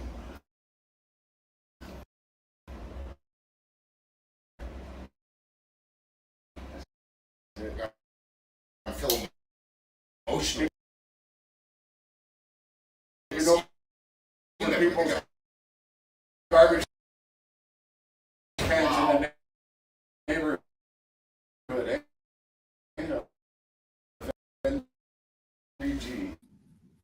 And I just want to say, I've been to a lot of shows like Iron Maiden and Ozzy and AC/DC, and okay, I've never really gone out to a club. Yeah. Well, I'm sorry, folks. Once again, the problem is that the file, it was a really good, long, inquisitive interview, and the file, I guess, was just a little bit too big, and it's hard to compress to the proper way that I was able to do. As you noticed, the other interview was a little bit shorter, only about 6 minutes long. This one was at least 10-15 minutes. So please accept our apologies to Life. What was I saying? Playhouse. Playhouse, of course, for the technical difficulties again. Yes, but to resolve this issue now, I'm just going to post. I did a nice, cool little video of the show. I'm going to post that up on Facebook after the show or whatever. So for all the Playhouse fans or whatever, they get to check out the interview and everything, and hopefully that goes well. So because even when I played it today, Phil, we can't see you, John. Today. Yeah, what's going on, John? You're black. There. There. It tested it and everything. It played well. I don't know how it downloaded to your computer is probably the problem. Yeah, that's it. Because see, this is the camera guy coming in. By the way, John, let's thank John for all that footage. John was the camera guy on all this stuff or whatever. Did an excellent job. Believe it or not, you're making it sound like it was his fault or something. No, technicalities. It happens. No. It's something new we tried out, and it's really cool because we were using technology, man. The whole thing was filmed on John's cell phone. So no more like putting up tripods and lighting and all kinds of stuff like that. You can simply go out and be mobile and do anything. You can even record an interview nowadays with yourself. Sometimes smartphones are smart, sometimes they're not. And I tell you, it's like Peter Paul got almonds, Peter Paul melons don't. Yeah. Yeah. Almond Joy has nuts. No, Almond Joy has nuts. Peter Paul melons don't. Yeah, there we go. Junior's starting to think. You guys say that you don't drink or take drugs. I'm starting to think maybe you should. Oh my God! At least have a puff, for God's sakes. It wouldn't be the life of the party. See? No. We got some tech. Oh. By the way, we got hello, Sandra McRae. Comments throughout the thing or whatever. Yeah, put them on in front here. There, here. Hello. I have to go off my cell phone. I'm going through the comments now, so just keep talking. Just keep talking. I don't know. And all right, rambling on about the Beach Boys or something. Beach Boys was my first concert, and I was 15. He was 15 at SPAC, and definitely showing my age. Okay, that's all right. At least you saw the Beach Boys. You keep your age. You don't have to tell no one your age, there, madam. Hello, Sandra McRae. Much better. There we go. People are happy we got back from that. Yeah, don't do it now. You'll really fuck them up. That's it. Okay, that was a nightmare. There we go. Yeah. Always blame it on the sun guy. There you go, Roxy. Hey. And then there's not. They're not smart at all. Yeah, cell phones. Yeah, no, I feel you. I feel you on that one. That's why once in a while you got to give them kudos when they do a good job. OMG. Mm-hmm. Oh my God. I concur. I concur. And hey, Junior. Hi, that's Sandra.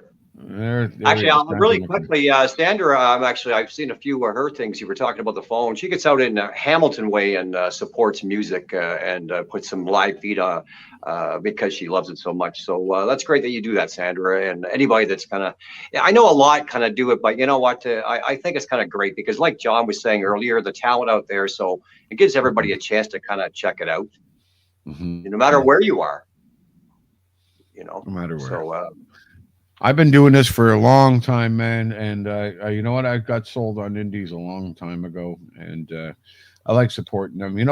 It sucks, when some of them feel that they have to go and get that record deal or whatever, because there is a lot of struggle running it all on your own, And if anybody understands that, I think it's all three of us, trying to run the radio thing and trying to deal with life itself all the time and everything. It's just. There's a lot of stuff going on, and people are wondering why Bling's not getting laid. There it is. What's going on there? Oh my God! Who's that? Oh, you got it. And of course, they just got off stage. What an amazing show you guys did tonight. There we go. We got it. Brandon's our tech. He works with us. He does all the running around. There's all the running around. I know. I saw him on stage running around.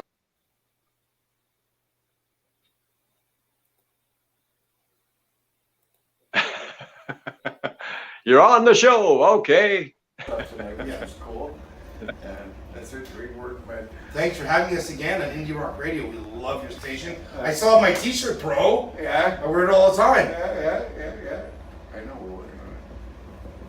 So, anyways, Pete, you've been with us for a long time, since almost the beginning of the station or whatever. We met back. We met a few times or whatever. These guys have been doing this for 27 freaking years, and finally, as I was telling somebody earlier, 27 years, never give up, folks, because you know what? Dreams do come true. And these guys just got signed recently by RFL Records, and I got that right, eh? RFL? Absolutely. That's it. And so tell us a little bit about the journey it's been. What a journey it's been. Well, Phil's a great guy. The only thing got wrong, it's been 35 years. 35? Oh my God. We took a bit of a cigarette. We took a small cigarette break for about 15 years, but we've been back for the last 7 years. And you want to know how we got signed to RFL? Well, I'd like to know, what it's been like. Because I mean, just now we met one of your previous drummers and stuff from the band that's here with you.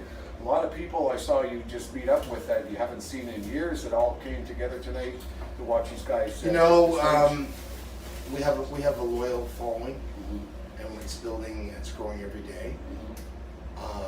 People have been following us since 1987.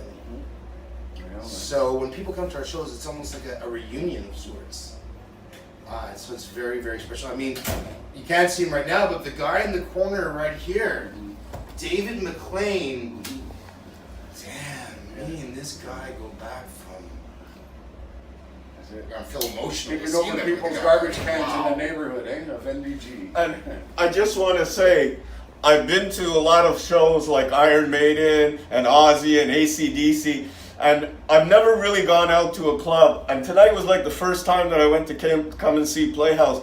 And the music and the vibe, it was so authentic in the way that they were playing and singing. It just didn't sound like a garage band. It sounded like a real rock and roll band if I went to a concert. It was amazing. I really enjoyed myself. You love rock and roll, is what it's all So about. yeah, we want to make sure the Playhouse experience is. It's almost like going to church. It's like, it's a gathering. It's like Definitely. Preaching the rock and roll gospel. That's it, eh? So, it was really funny. I have to tell you this cool story that happened to me recently, just before these guys launched the album. During the day, I work in renovations and construction, and all of a sudden, your guitarist, who has the day job, was doing some foundation work, and he comes in, and he goes, well, I says, I have a radio station during the day, and I do this, also, and I have a radio station. Oh, great, you should play our band. And I said, dude, did you know you've already been playing for like almost 2 years on our station? So it was really funny. And he goes, and I pulled the mask down, and he goes, Bling! And I said, yes, it's me, or whatever, so it was really funny. Wondered that moment. But anyways, this is amazing. So Tommy, how did you get signed to RFL?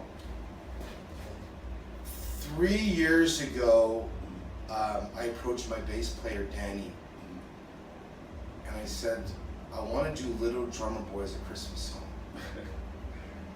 And I remember the conversation because I was ready to defend myself, to tell him, well, these are the reasons why we should do it.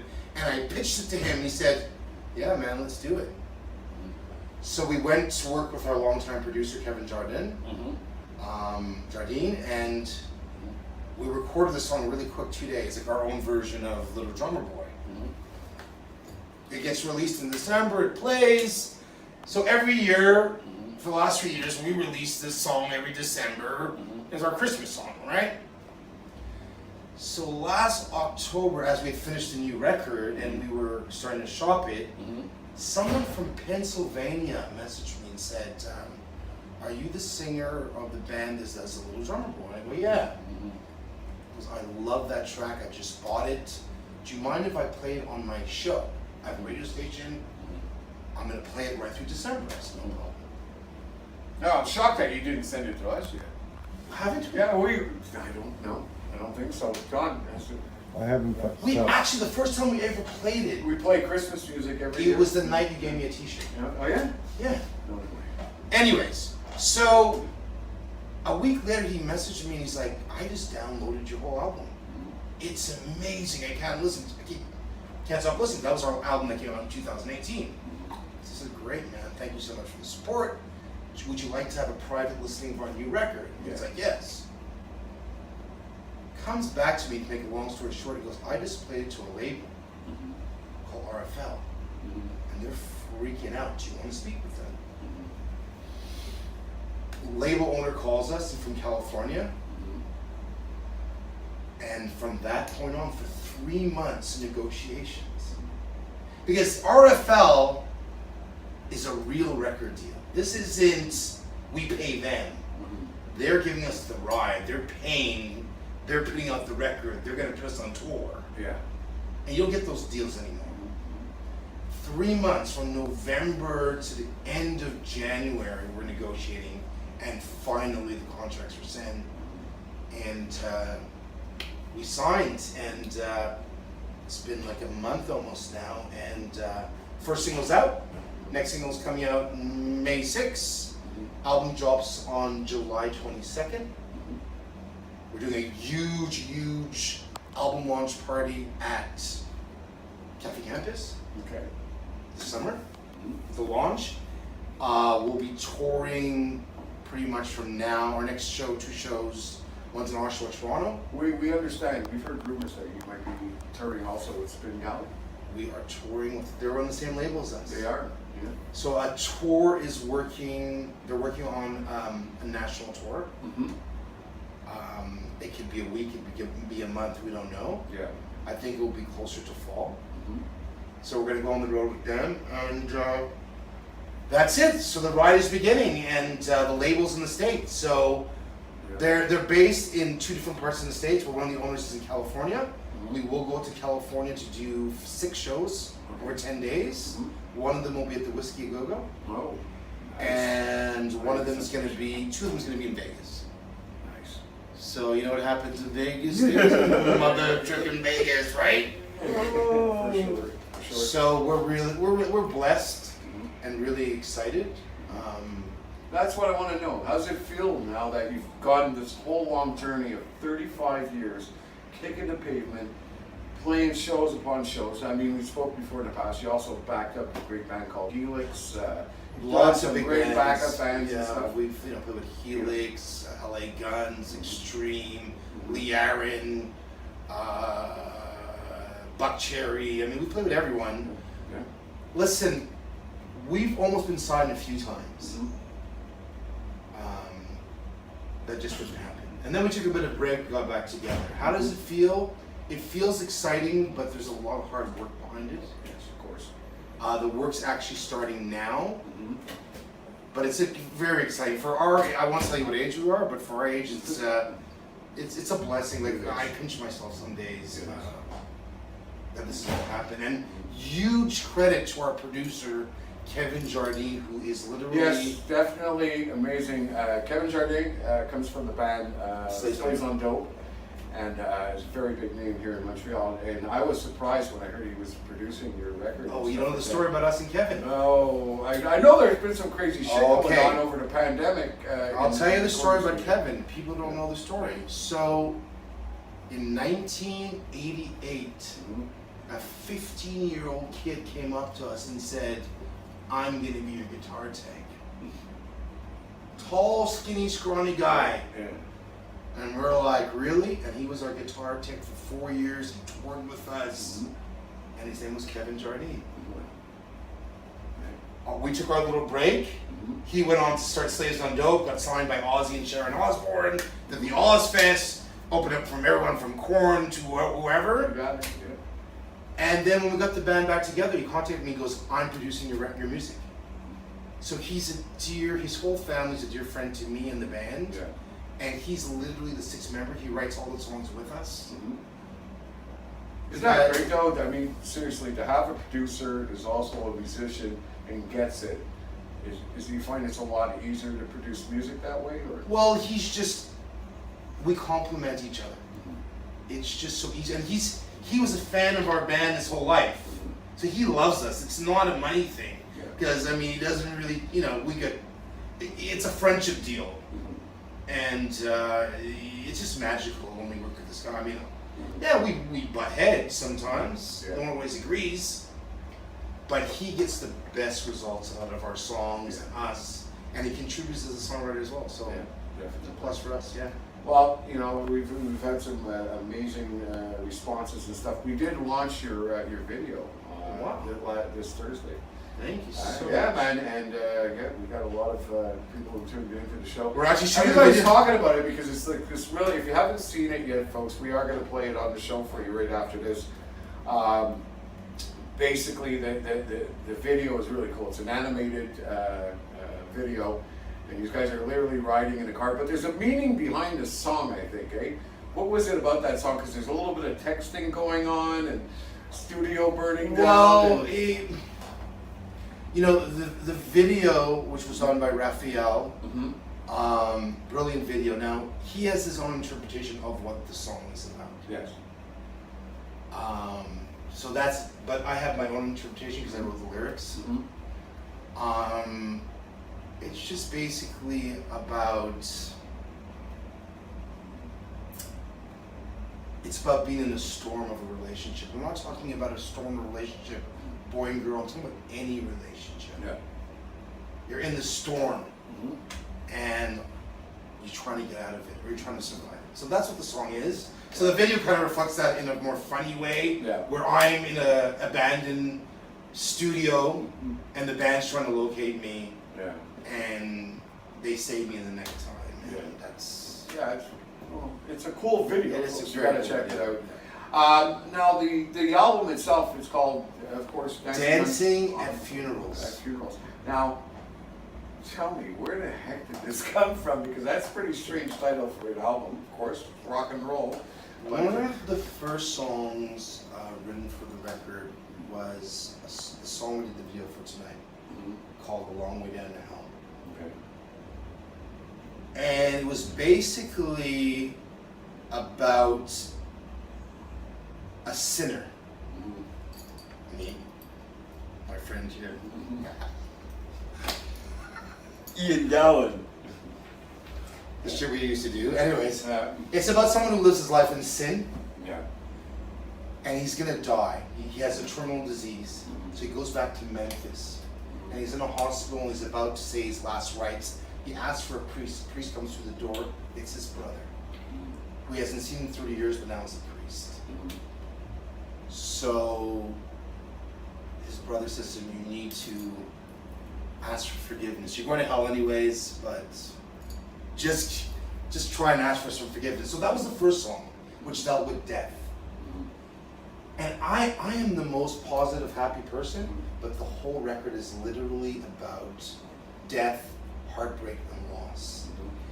So as we were going down this journey writing the songs, the second song was The Storm, and then we got to the song called I Needed Dancing at Funerals, because there's that video that goes around YouTube where you see those black guys with the right? With the Africans. Yes! Yeah. So I was curious about that. I was like, what the fuck? So I Googled it. And in some cultures, you dance at a funeral as a celebration of life. There's many different cultures, many different ways. Look at the Irish. The Irish have a 2 to 3 day party and always end up losing the body. You know what I mean? There you go. There you go. You ever see the James Bond movie, the New Orleans one, where they're bringing the coffin and they kill the secret agent guy, and he's like, "Whose funeral is it? Yours." And then they pick up the body and they all start dancing and doing it. So it's a celebration in a way, but in the same way, it's sad. It's the overtones in the record is dark, but also because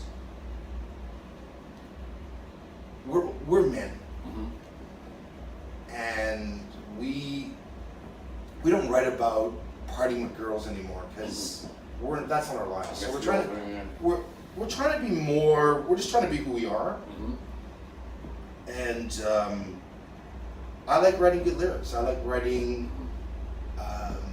I'm really glad that you explained it, because we are also somewhat a Christian station also. Okay. So, you know, a lot of the times we battle with conflict with our listeners and stuff where they don't get it. Like they'll see, like for example, we play like a Motley Crue song or whatever off of the album entitled Shot at the Devil. It's like, oh, you're not playing, you're playing very sinful music. And I'm like, no, you're not getting missing it. the meaning. You're not getting it. Shouting at the devil is a way of saying no to the devil. No to the devil, and a lot of people misunderstand that. And you know, so we don't push into that too much. But it's nice to let people know that just because you're listening to rock and roll doesn't mean that we're preaching the gospel of Satan and all that sort of well, stuff. that's not your. That's not what it is. That's not your.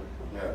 Your focus here. You're not a preacher. Yeah, that's right. Okay, you know, like, and a lot of people that are religious are reaching for areas where they could be accepted. Yeah. You know, and what they don't realize is that not everyone is a preacher. Mm-hmm. And a guy like Peter right now will sing about love, and the same guy who's believing about something completely different is preaching about love as well. Religion is one thing. What I say spirituality is, and what everybody should understand, is that what God and everything is about. It's about love. It's about love. You know when I started Really? writing great lyrics? Yeah. Actually with this guy. Mm-hmm. We started out together, and it came to a point when that whole glam thing ended, and Now remember, I've seen some pictures of you in the old glam wear. yes, That's it. but that kind People keep those out. that kind of came to an end, and then me, Sam, and a few other people, we really wanted to go back to before that era. Like, let's just do what the hell we want, and write about what we want to. Which really opened the doors for me again. Because I went back to, hey, you can write about anything you want. It doesn't have to be about girls and maid. And so actually when we did TV Jesus, that's when everything changed for me again. Well, the main thing is that, listen, it's about, judgment should never be anything anybody should do or whatever. It doesn't matter what you're singing about. Everybody has a different take on the way people write lyrics or whatever, you know? I could turn around and find a good side of it or a negative side of it or whatever, and I honestly think that people just need to be more open and stop being so judgmental about everything that people write or whatever, because it's not something, you know, like great bands like Playhouse or whatever are singing about great positive stuff. You got to dig deeper into the lyrics. We don't sing about negativity. That's That's it. You know, but some people could come across and say, oh, you know, like as soon as you mention the word hell or something in a song or whatever, right away judgment starts passing. But and that's one of the biggest issues with Christianity. You know what I mean? So, and I'd like to say to you folks that, you know what, we're showing you right now that that is not what the situation is. You know, you can't pass judgment on people just because of the music they play or whatever they say. You know what I mean? Everybody's got their own personal understanding of what's going on in life. So, you know, it's amazing. And I just wanted to mention that because, you know, like we were talking about how you were saying, you know, the guy, 30 years, or was a sinner and so on. And then, you know, comes to a spiritual awakening and so on, you know? Yeah. So, which is great. So basically what you're saying is the album takes you on a journey. It takes you a journey from beginning to end. Beginning to end of it. And it's literally a story with a beginning and an end. It's all about soul searching, loss, and death. Yeah, definitely. And I think we dealt with a lot of that throughout. That's when the album was written, right? During this whole situation. So what a reflection. I don't think we purposely went out to do that, but it just ended up being that. So. You know what drove me nuts though during the pandemic is how people were writing songs about the pandemic. And I was like, no, that's not. You should be digging deeper into yourself. And I'm so impressed with what these guys came out with throughout this whole thing, man. Thank you. It's amazing. I mean, tonight's show was just phenomenal. I've heard all your fans talking and stuff, and everybody was just so impressed. You look like such a freaking rock star up there. You know, at first the outfit, the whole Rob Halford type of similarity was fucking really cool. And of course, we've interviewed Rob Halford, as you know. I know, I saw that. And yeah, you know, hopefully we made a very conscious effort when we were doing the record that we wanted to bring the glam back a bit because it was getting a bit boring. Yeah. So we wanted to dress up. You know, we're all huge Kiss fans. Yeah. So it's like we wanted to kind of like being able to dress up before we walked on stage again. So of course. Yeah. So we have some cool outfits coming and. Hopefully we can keep the momentum going with these shows. Oh, definitely. It's all about showmanship and stuff. You can't go on there with, you know, just, you know, that's one thing throughout my musical career or whatever. And I've done my time managing bands and stuff like that and so on. And I always had that issue, you know, it's like what you wear on stage should be something really cool. You got to be a rock star, you know. Well, we want to be Gotta have different, image, you know. So, and I think you took that crowd tonight, right? You took them strong. There was a performance and a half going on, and the music was just. I mean, they were with you, man. They were shouting back at you and stuff. It was great. You know, the photo with the audience and everything was amazing too.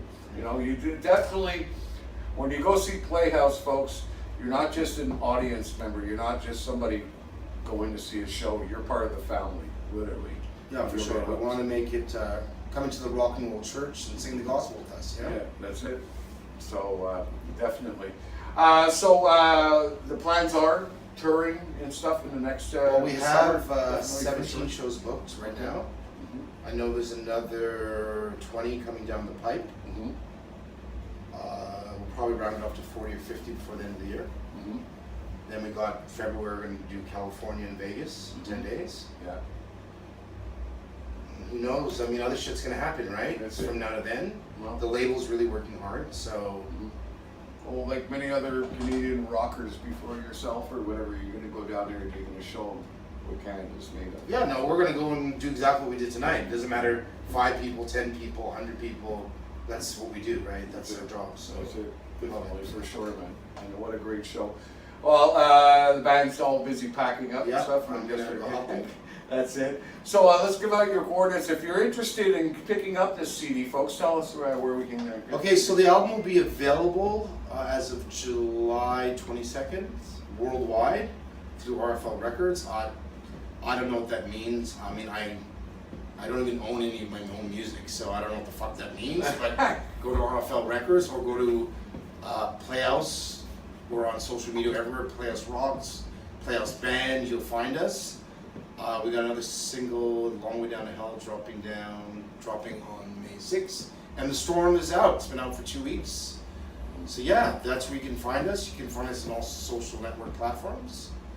And that's it, man. Or go to Indie Rock Radio and find us. That's it. We'll be playing up a storm over there on Indie Rock Radio. Literally. Listen, I'd like to thank you very much, Pete, for joining us tonight on, it's been a long time coming, man, here on the indie scene. It's been 35 years myself for the show. Yeah. I've met many bands. It was great. This is the moment that really I enjoy the most, is seeing a band that's been around for so long and finally getting their due. Thank you. Stuff. And you know, this is what it's all about for me. Appreciate it. Thank you very much. My pride. We're very grateful. I live vicariously through all of you, Indie, you know, it's just amazing to see this. So once again, thanks a lot for coming on Indie Scene. Pleasure. All right, folks, we are going to play you now the video. If you didn't get to see it last week on Indie Scene, you're going to see it now. Here we go, folks. Playhouse's new video with The Storm. It's coming. All right, so take care, and after that, we still got more great music on the way. So stay tuned. You're tuned to IndieRockRadio.ca. See ya.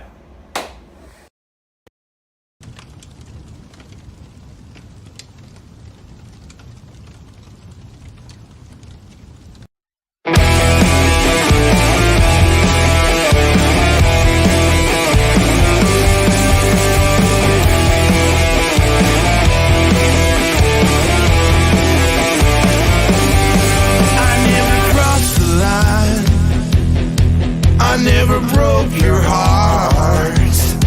I had to find the light when the days went dark. I never saw the truth. I never told you lies. I had to drown myself when I saved your life.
Cool.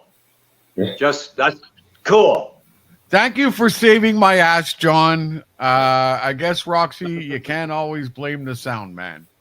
Hey? No, that's right. He comes back and rescues the situation. And thank you, John, for rescuing me there. I don't know what happened there, man. You just thought that up. All of a sudden, he says, wait, it worked for me. Let's see. Well, because I know where it is. It's on my computer here. So I just said, hey, let me pull it up. Yeah.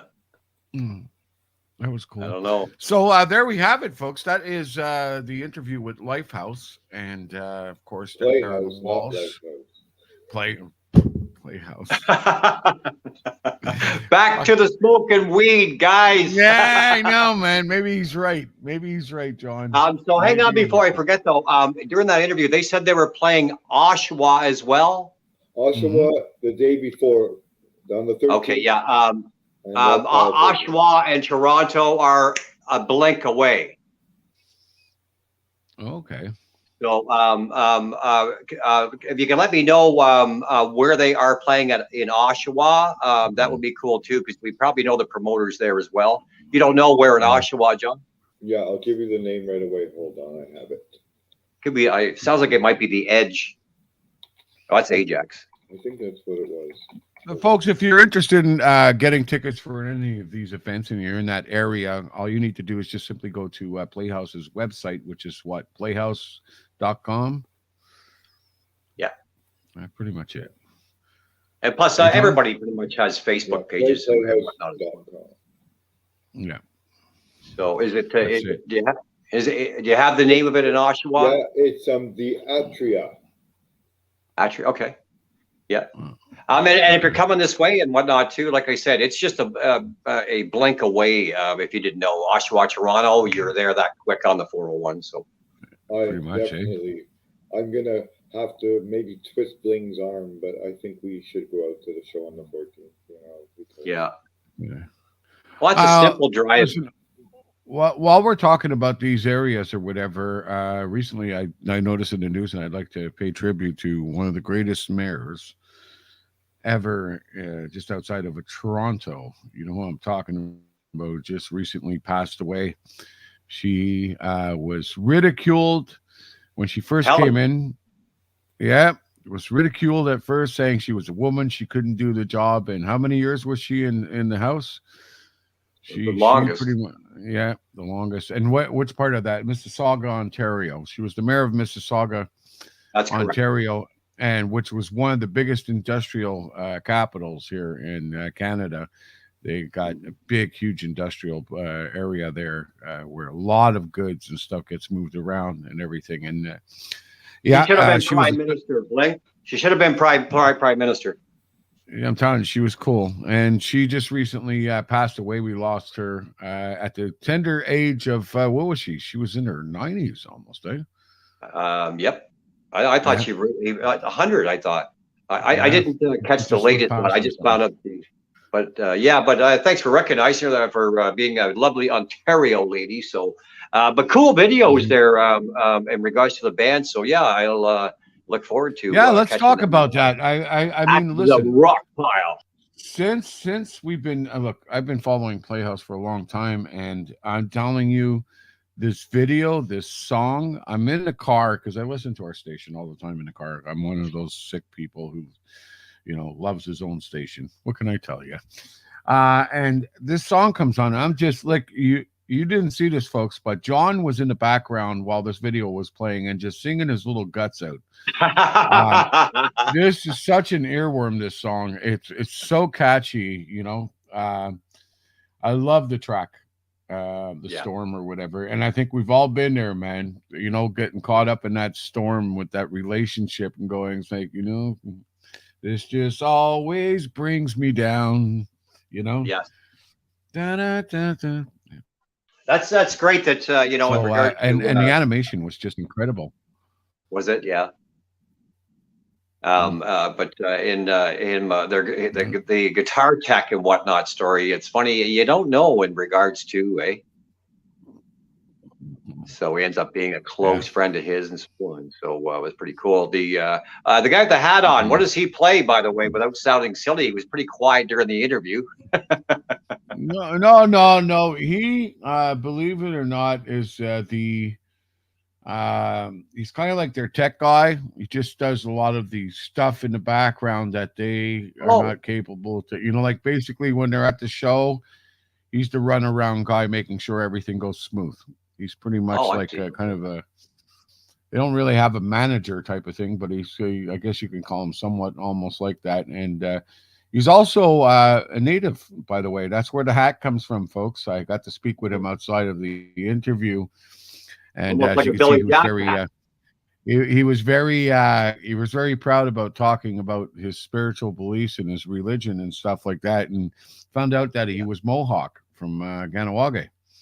And so, he believes that, that all about the spirituality of things and stuff like that. And yeah, it was pretty cool. Very quiet guy, eh, John? But really nice guy. Really nice guy. He's really quiet, though, shy. But you kind of look at him and wonder, what the fuck is he thinking? Because it looks like he's got this constant thought going on in his head or whatever. Because he doesn't say much. He just, you can see his eyes are like. His head's going, did I leave that oven on at home, or most Aboriginals are, though, in fairness, though, Bling and whatnot. But I like that. It was a cool, like a Billy Jack hat that he had on. He was proud of it. He says, I wear this hat because I'm Seven Nations. He says, I'm proud of this hat. It's my heritage, So, and I liked it, man. I thought that was like pretty cool, the Billy Jack look and everything, and I'm having a moment there. I got to use this. Sorry, guys. I'm just realizing there, because we like having fun. So anyway, I just realized if you that joke, but if you put two bald guys together, they can make a real ass of themselves. Move your head closer there, John. Here, John. The other move your way. head closer. No, the other way. The other way, John. No, the other way. I mean this way. Okay, no. You don't know. There you go. Put them together right there. You got an ass. Don't get me wrong. Of course, I'm just having fun with it. But you know what? Even though this is here, guys, I'm very thankful. But what my buddy said there is, I can feel the raindrops a little bit more lately. Oh, look at that, eh? John Jr.'s got it all. He's got the young girlfriend, the long hair, eh? Does all the drugs in the world and drinks like a motherfucker too. So the listening audience, I only smoke cannabis. I don't do drugs. I only smoke cannabis. Okay, but John, all we are is bald.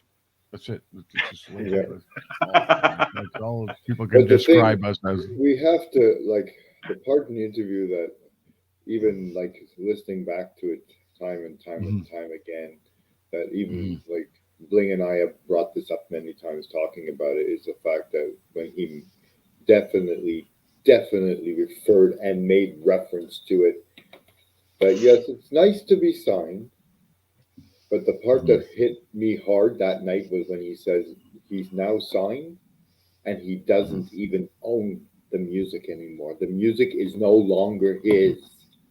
Yeah, it's funny. Eh? It's like you put so much hard labor and love into this to find out that you don't own the rights to your own music.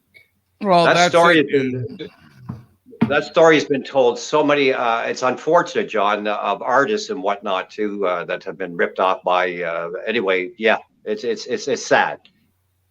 And then there's some artists, instead of going out and doing hard work and doing shows and charging expensive tickets, are instead selling off their music just so they can make money that way.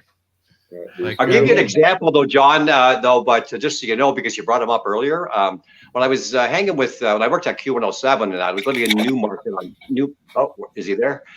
In Newmarket, Ontario, and hanging with. Am I boring you? Like Miles Gill would say. No, he's there, John. What the hell happened to you? Oh, his wife's talking to him. Yeah, that's So he's yelling at somebody. I don't know. Maybe his grandson just walked in. He's talking trains. Yeah, I don't know. Let him know that there's an interview going on. Yes. We are on air, John. That other interview while he's doing his thing there, it was funny that the singer was warming up in the background during your interview. That was him. That was him. Yeah. That was Peter Cat. So that is what I was saying before in regards to Bling, in regards to and I'm going to stress this, a professional singer. As many as I've seen, there's not as many that do warm-ups properly before they go on. So that's awesome to hear that. It is very true. Lee Aaron is one of them that comes to my mind. Yeah. Oh, you got to. It's like actors and stuff like that. You know my movie sets I've been on and stuff, and I see people like doing weird shit backstage or whatever. You ever see actors warm up? They do like these really weird things because you live in California, you get the taste of all kinds of twists and stuff like that. So they're sitting there going, gum dap dap dap dap dap dap boom boom boom boom me. It's like you're going, fuck, anybody else would be sitting on the street corner doing that. The paddy wagon would pull up and just like pull them away. You might know that, by the way, because when I took Second City in Toronto there years ago. Those are exercises. Then that's and saying that were you all born in Canada? Of course, I was born here in Montreal. And John was born in Montreal here too, and Junior was not born in Montreal. He was born in Toronto. You were born in Toronto. You weren't born in Nova Scotia, no. No, that was anyway. When we lost our dad in '69, and then ended up going to actually Prince Edward Island, if you will. But no, born in Toronto. Okay, there you go. So Toronto, it's not his fault. Anyways, born in Toronto, and like I said, John, I'll have to speak for his little black screen. He's born in Montreal also. So just to answer your questions there, we do answer questions here, folks. So if you have any, just randomly slap them at us, and we'll answer anything you want to know. And, what's kind of been going on though, Bling, is I've noticed there in some of the other shows that I've been following, is that people are getting out and about. So that's why some of them aren't as busy. People actually are getting out and having a life a little bit. Oh yeah, it really felt good going out to the show. The only problem was it was not a very large room. Sound quality was incredible, man. You got to check this place out. It's really. How was the venue? Regarding mask and people, some with on, some not. No. They were all wearing masks. We're not really there yet. I think they forwarded that date. We were supposed to on the 14th have the whole mask thing ripped away or whatever, but there's been some a new release of COVID string or something, so I think they put a delay on it or something. But no, we were all wearing masks, but that's tough enough.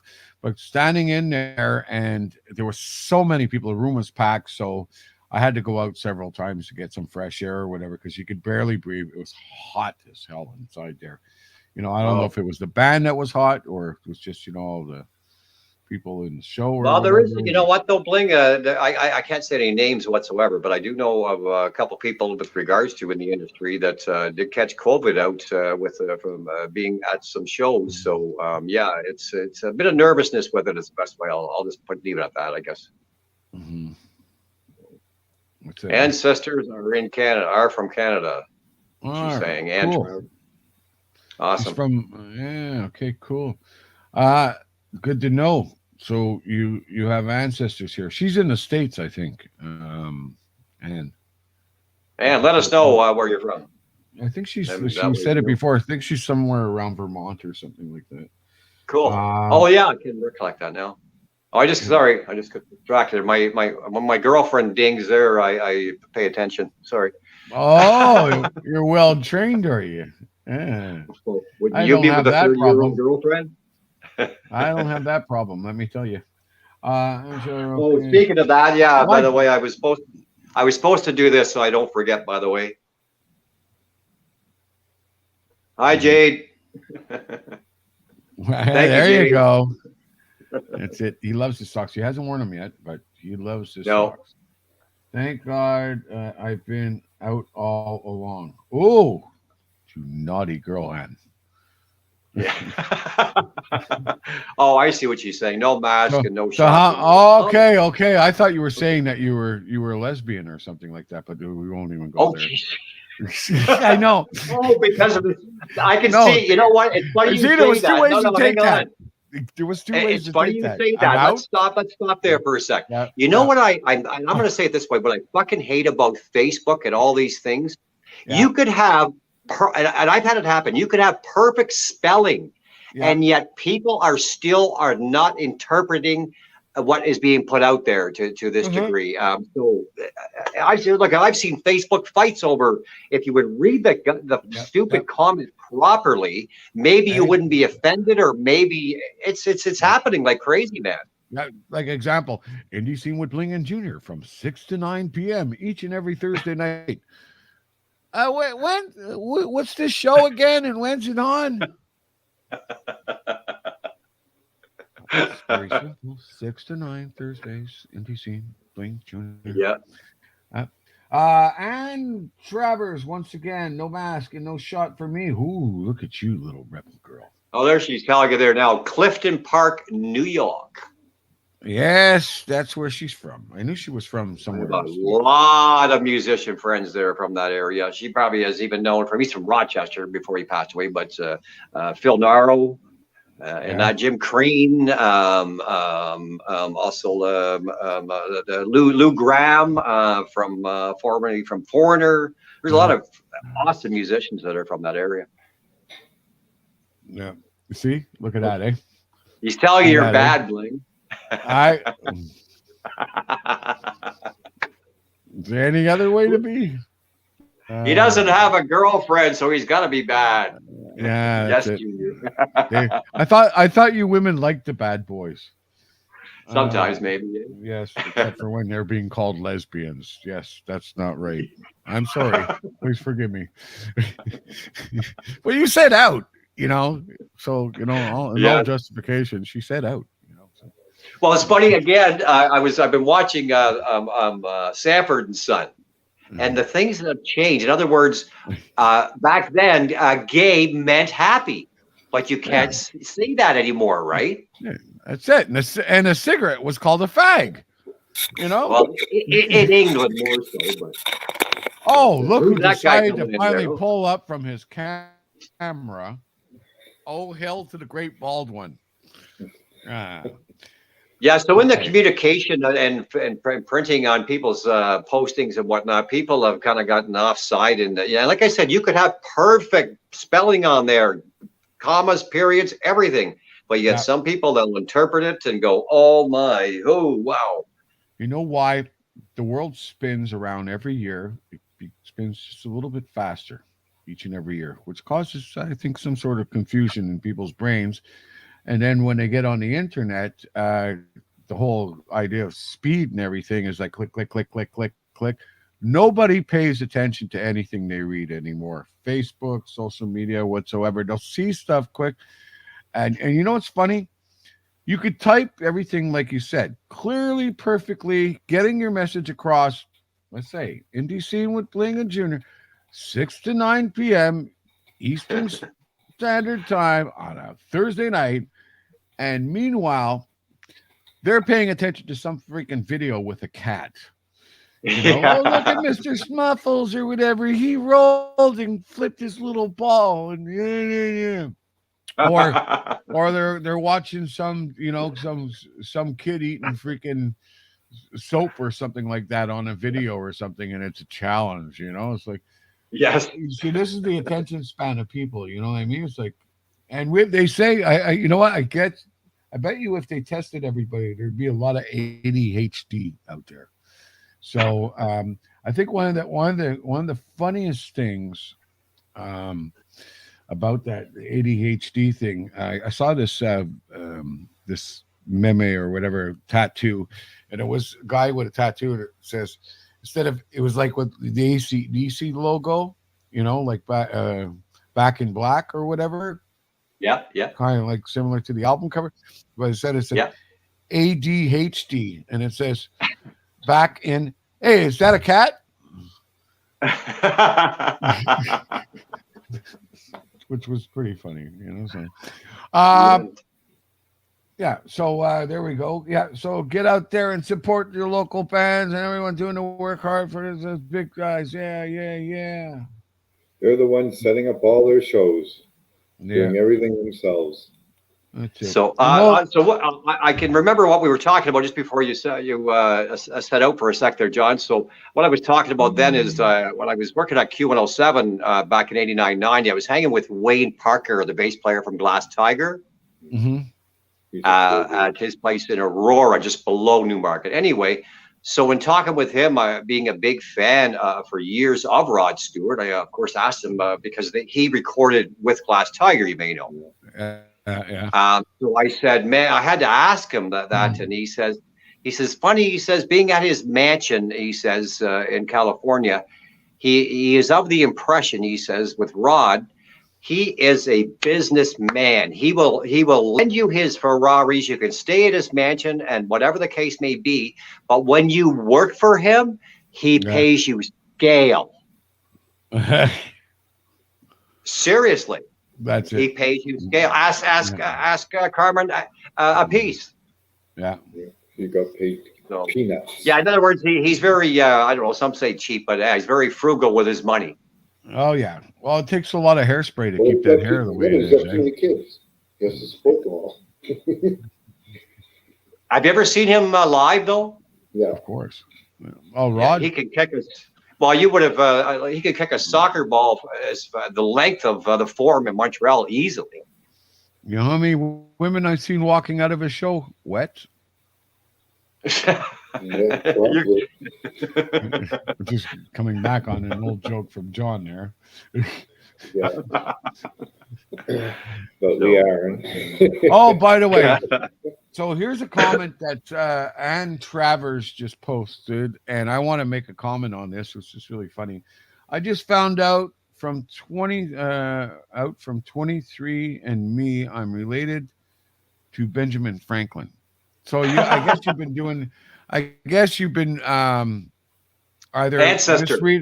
misreading stuff on Facebook, or you've been doing Ancestry.com. Now, my sister decided to do this whole. I got to tell you about this journey. My sister Paula, out in Edmonton, decided that she wanted to look into my father's side of the family tree, and so on and so on. And we found out we had a new uncle, which was pretty cool and stuff like that. But the real fascinating thing is she sends me a DNA kit. I do the DNA thing. She's like, you're going to freak out when you find out who it is. Guess what? The whole DNA thing, I found out, first of all, that I'm 85% Acadian. Wow. And I have a little bit of British in there, and then probably about 3% of it's Irish.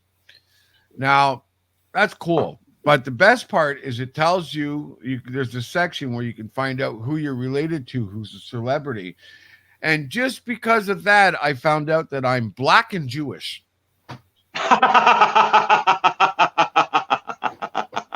Because, believe it or not, so you might say you're a cheap brother.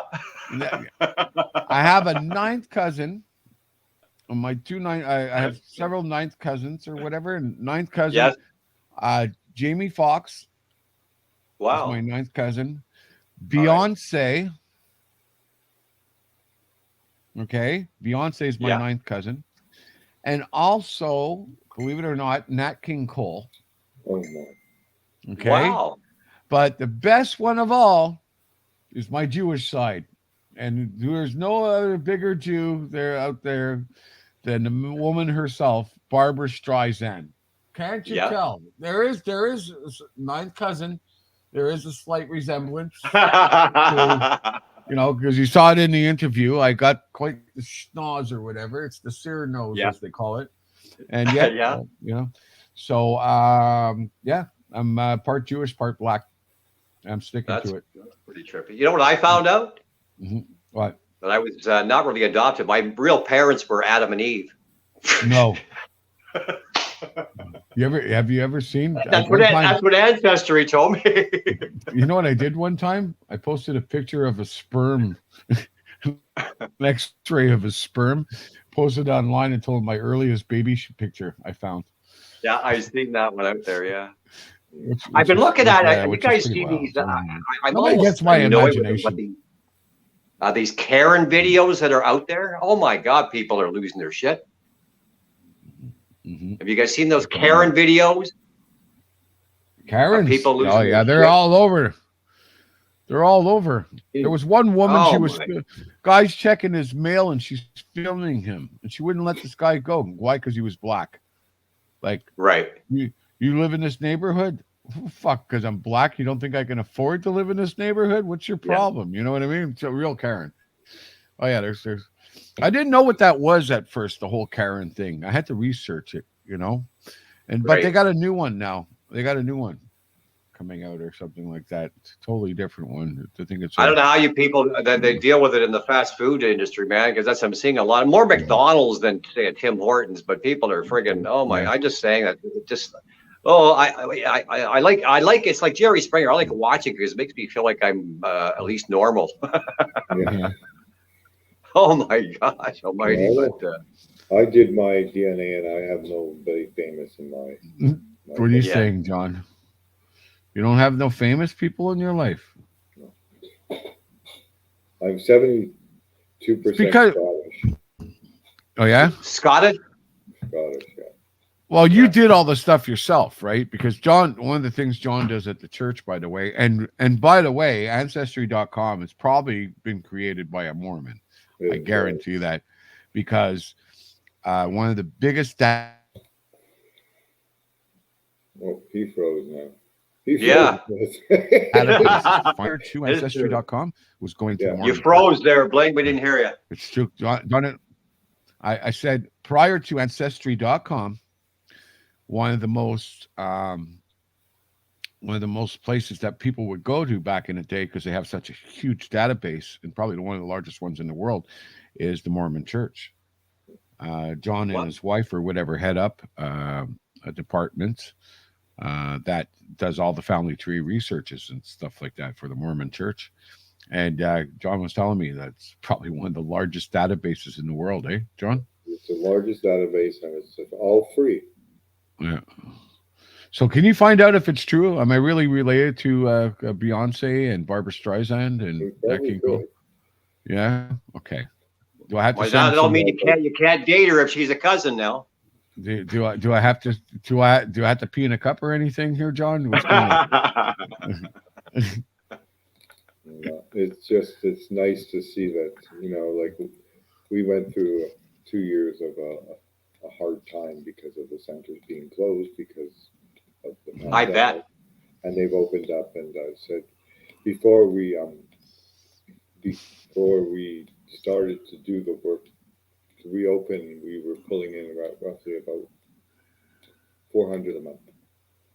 Wow. People coming to the center. Now we're up about 260, 270 a month coming in to use the center and do their research. Right. And that's what it's all about, What people don't realize is family's important. Without family, we're nothing. Yeah.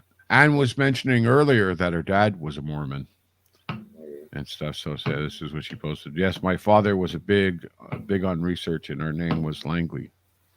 Langlaise. Okay. But somehow you're related to Angelina Jolie. I wouldn't be broadcasting that. She's a little bit of a freak, that one. And it might prove that I was right about the lesbian stuff. So you never you never know.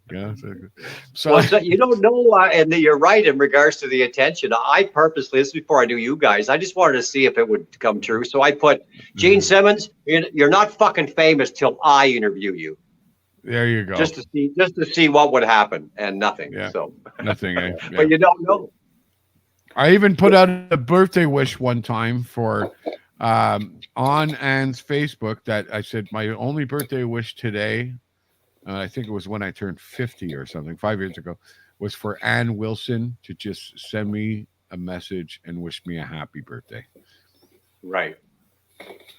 She disappointed me, man.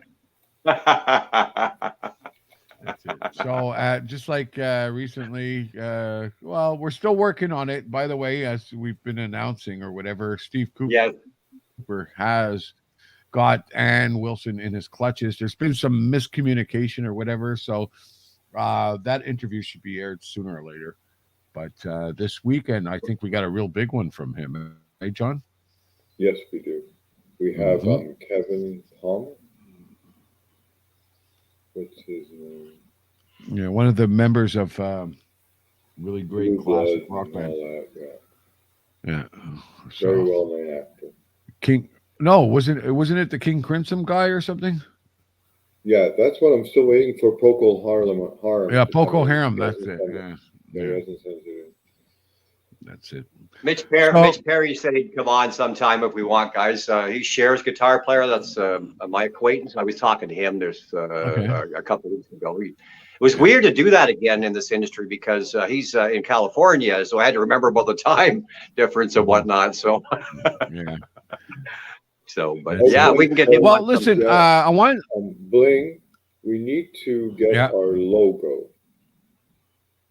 Okay, I have it on a JPEG or a BMP to send out to this guy in Australia. Okay. Because he wants to promote our station. Okay, no problem. He just got back to me.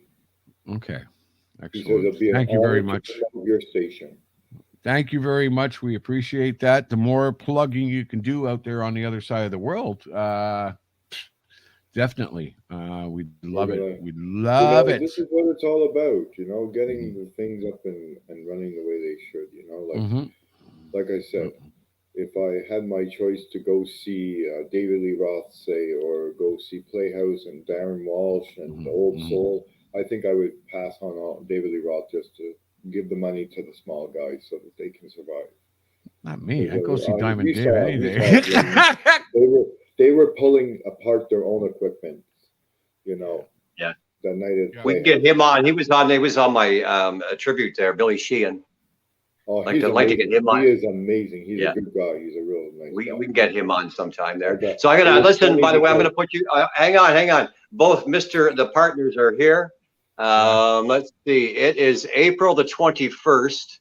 Junior's birthday is April 29th. If there isn't a fucking T-shirt here, fire the fuck me now. A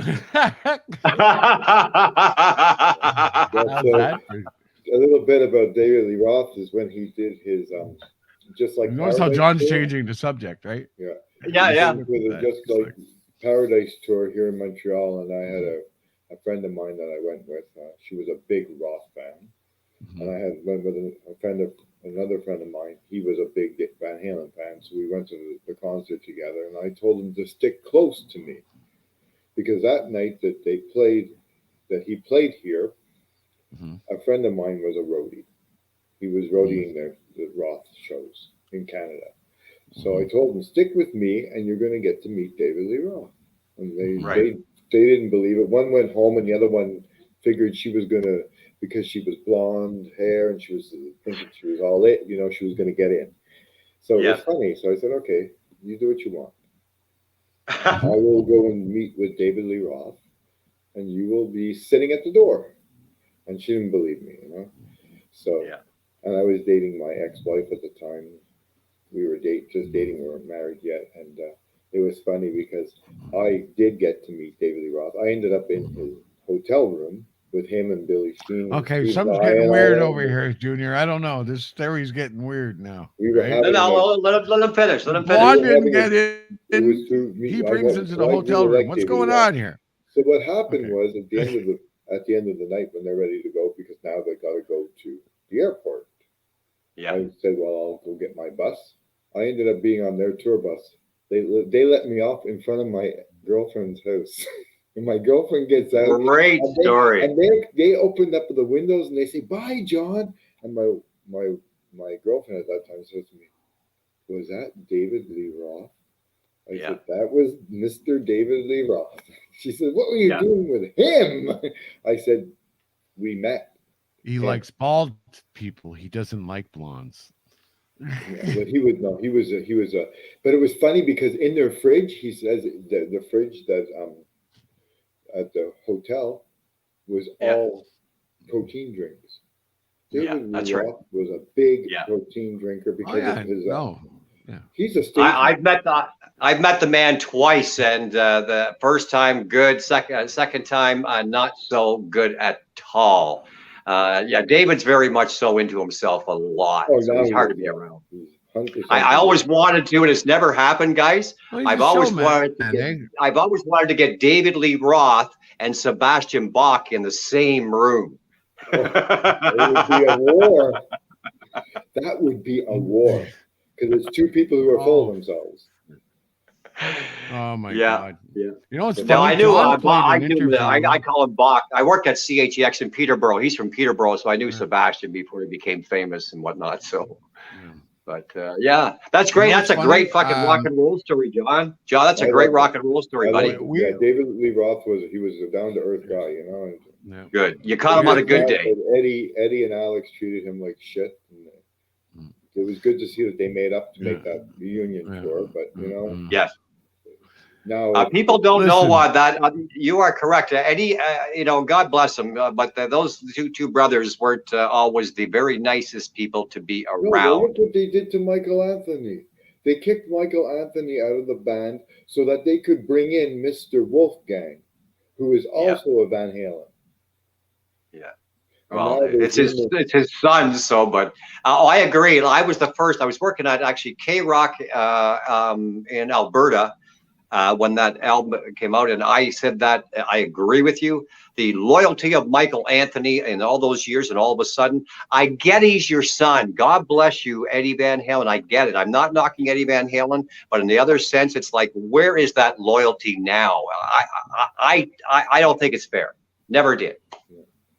And I bet, Anne, you didn't meet Poison, right?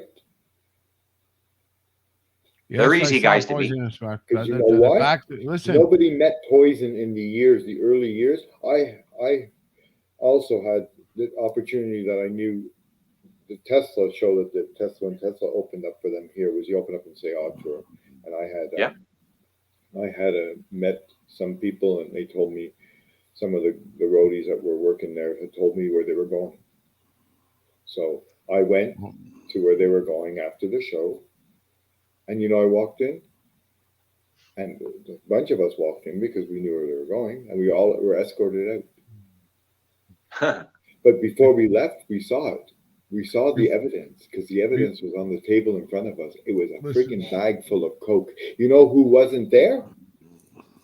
C.C. DeVille. Bret Michaels wasn't there because you know what happened? After the show, he took too much coke and he was at the Montreal General Hospital, OD'd. He nearly OD'd. He nearly killed himself.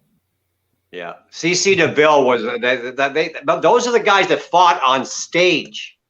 That's how whacked that they had. So, but in my time, though, they were both very approachable. But again, we're talking 89, 90. I had no... It was they were great guys, very great guys. I always like that. CC DeVille has that Bronx kind of accent. I can't do it. You know what I'm saying? Yeah. Are you doing John? You know, that type of deal. So, but yeah. They had escorted us out of the club because Bret Michaels was at the well, boys, I've interviewed Bret Michaels back in the day. Yeah. Mm-hmm. Yeah. It was a phone interview. Didn't meet him, but phone interview. 8.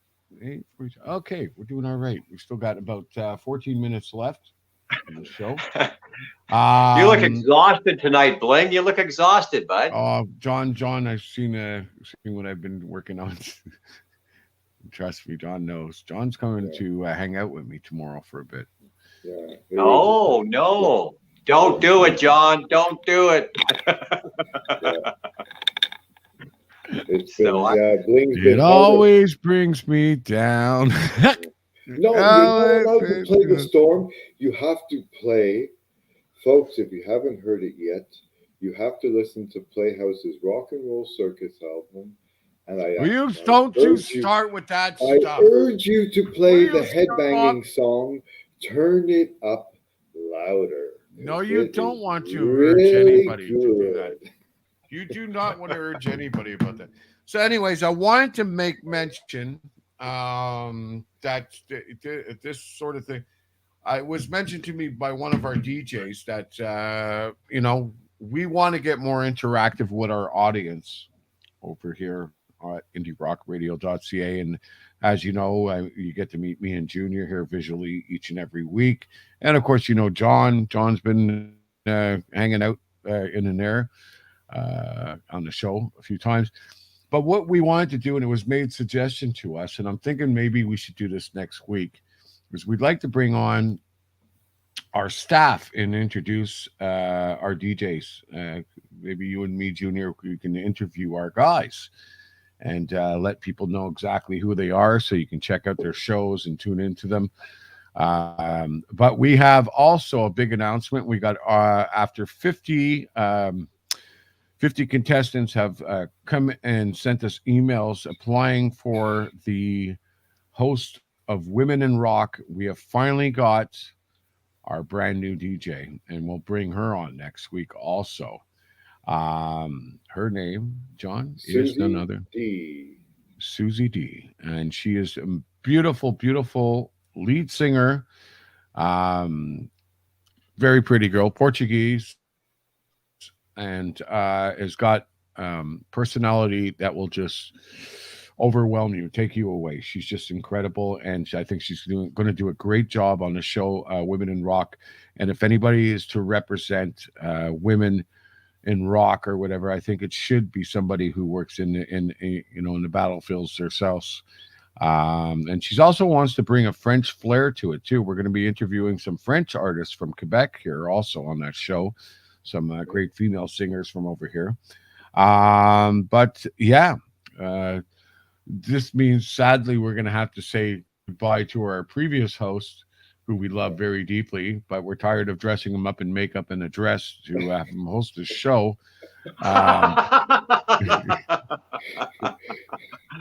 You know what? That's kind of a polite way of saying to go fuck yourself. You realize that, right? No, I didn't. No, I didn't mean it that way. I just try to be humorous. That's all. No, John has done an incredible. In fact, John is the creator of Women in Rock, and also has created the hair band, which, by the way, we thank you very much. We hit way over 500 listeners on just yesterday for the hair band show, which is really the hair appointment. It's incredible. I can't believe how many people dig hair music. You must dig it too, Junior, because you have yes, there we go. The hair. Yeah, he's doing the Adonis thing again.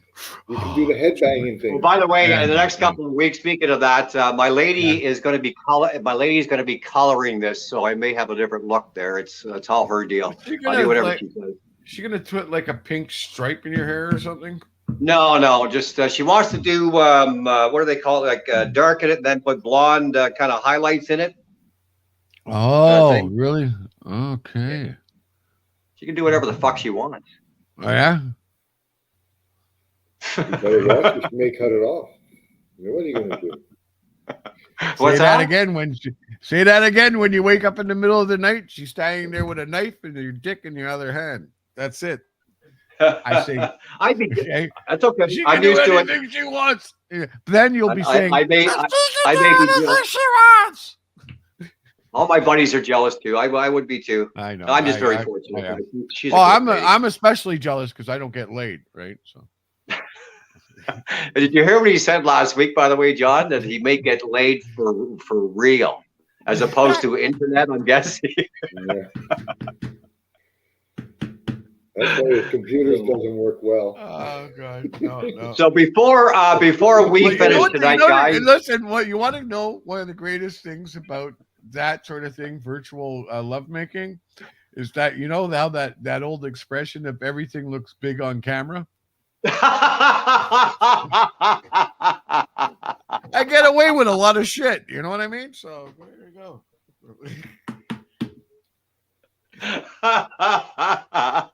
Oh, how do you put up with that guy, John? I only have to see him once a week. Oh, that's funny though. But anyway, before we go off to before we go off to the air tonight, I've been working again behind the scenes because of the big cause. So the show that we have for Neil Peart, the Cancer Society, coming up in September. We've had all kinds of donations and whatnot because of the cause of Some Neil Peart's family is going to be showing up as well. So I want to thank. This is the shirt. That's the front of the shirt that they did. And the band are those is available? called, Those shirts? I'm not sending you guys fuck all in t-shirts. Oh my god. No, I'm just kidding. Give me a sec here. Sounds like we have an angry child, John. Yeah. Hey? Okay. So you can see for cancer research, right? Yeah. So anything, and of course we're just carrying on. So just check out the band 2112 on Facebook, and it'll attach you to all the links with regards to that and shirts, and it's going to cancer. So looking forward to that show. And they've got guys. And talking to Mike, he's going to pass them on to me. So they have some real stage props from Rush's tours. Which is going to be really cool to be able to have there as well. Even the you guys are a big Rush fans, so remember when they did the big giant the bunnies? Yeah. Yeah. That was amazing. Yeah. So they have things like with that story, that's right too.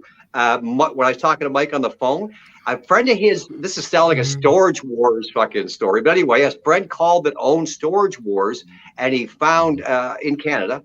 Had found about all these stage props, and he called him, and this is how we ended up with all this Rush paraphernalia. What a great rock and roll story that is. So, but yeah, so yeah, that's going on, and they just did a show to help out the people in Ukraine, by the way, rather. So, a shout out to the great folks at the Edge in Ajax. And we're going to have these guys on in the country and sometime. One Ugly Cowboy. Oh, I know them. I know them very, very well.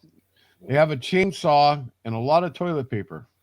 So, and they also have a couple of burlesque dancers who dance on the stage and everything. It's quite, but you know what's wrong band. This when you see a band like One Ugly Cowboy.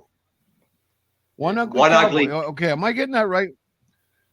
Yeah, the name you have correct, but I've worked with them, and they don't have those props on there. They're in the country rock category. So okay. So I'm getting them mixed up. There's another band. I gotta find out the name of them. But yeah, that's what they do. They have now you see, usually people put on to cover up for their lack of great musical talent. They'll cover up with like burlesque dancers and this, that, and so on. Believe it or not, I was so fascinated by this band, and it was John Asher who introduced me to them. I'm going to have to find out who they were again. I was supposed to interview them, but the scheduling was off or whatever. They're incredible. And I think they're from out of Ontario. They're really, they do that thing. They got this guy, they call him Chainsaw Something. He just comes on stage. He's got this big outfit on, coveralls and everything. And he comes out with a chainsaw, and they got like a whole spool of like 20 rolls of toilet paper. And he just takes the chainsaw, this thing, and shoots toilet paper all over the crowd. Right. It's pretty wild. And they have these two girls who dance with tassels on their titties and stuff throughout the whole show and all that. But I listened to their music, and their music is fucking amazing. That's what was shocking, is like they don't even need all those gimmicks, man. They got great music, but I think it's pretty cool that those gimmicks have led people to understand that they have. Well, I don't know. I kind of like a visual with it sometimes. Derek, that we know, in his band House of Haunt, they have a sword swallower that's on stage while they're on the side. That guy works with them there, the one who swallows razor blades and all that stuff. Yeah. Well, again, the band, it's House of Haunts. I mean, it just speaks for itself. So it's kind of I just like props and all that. That's why I give my boys, I'll give them a shout out from Eyes of Alice. He does it all. He hangs himself, he cuts his head off, and so on. So, but yeah, I like a good stage show. Yeah. Like I told you, Thunder Rider used to have an executioner. Guy was like 7 feet tall, built like a shipwreck house. He used to go out in the audience, pick up people and tie them to an electric chair on stage, and they also had a guillotine and stuff like that too. It was pretty wild stuff or whatever. But that was the day when like theatrics and everything were really cool. And they were going that way until who was it? Great White or whatever, I think, ended all that when they had that big club disaster back in the day. Fire, yeah. Awesome. Yeah. because of pyrotechnics and stuff like that. It's what a shame, how people just like panic. You gotta really look around at your friends sometimes and sit there and go, like, wait a minute, if there was a fire right now or so on, would that person save me or would they just trample over on top of me? I'm having a visual of you and John at this. Your friends now. I'm having a visual of you and John at this concert there, and he's bobbing up and down, and meanwhile you're fucking running to the door. And he just leaves me there bobbing up and down. That's what I'm saying. Yeah. Either that or you can have a visual of Bling carrying John on his shoulders and John still banging his head. Yeah, but No, you would have left him behind, and then at the obituary you would have said, "Oh, he was such a great man. Well, at least he had a good concert before he died, and I tried to save him, honestly." But instead, he decided to clear a pathway for me. He doesn't tell you he was standing near the door. I'm head bobbing at one end of the club, and he's standing at the door. Yeah. Then when the group takes the picture with the audience. Yeah, John's right up in there. You can see there's a picture. Right just look for the canary yellow. And where's Phil? Yeah. Phil's nowhere to be found. No. I was standing next to him. He just doesn't realize it. I was bobbing up I and was down. next to you, John. You see, there's a big blob of yellow in the picture. Yeah. Check it out. Yeah, there's a big blob of yellow. Good to hear you out having some fun. Good to hear out having some fun. When they just turn it up louder, oh man. Okay, so once again, John, who's our guest next week so the audience could know? Our guest next week is going to be Helen Count. Tell us a little bit about her. Check her out on YouTube. Check her out on Instagram, Twitter. She's a very well. Just a reminder, too, guys. We're going to have to add in there. We have 3 people that are we have to make up on as well, though. So we have to squeeze in the next little while. We'll squeeze that in, and at the same time, I'd really like to do this whole meeting thing and introduce our staff to the audience and stuff, and do some quick. I might even show up for that meeting. Oh fuck! Sorry, did I just say that? Oh fuck! Okay, the listening audience, did you see both John and Bling there? Let me just explain that. I missed all the meetings, but anyway, outside of that, so yeah, that'd be cool. I think that'd be a lot of fun. Yeah, let's get everybody on. That's it. It's because he's got that Adrian Adonis hair. That's what it is. He doesn't feel he needs to show up for meetings. Yeah. I got hair. You're bald. Yes. It's a good thing we're not bald and redheaded, eh? He'd really be at us. Yeah.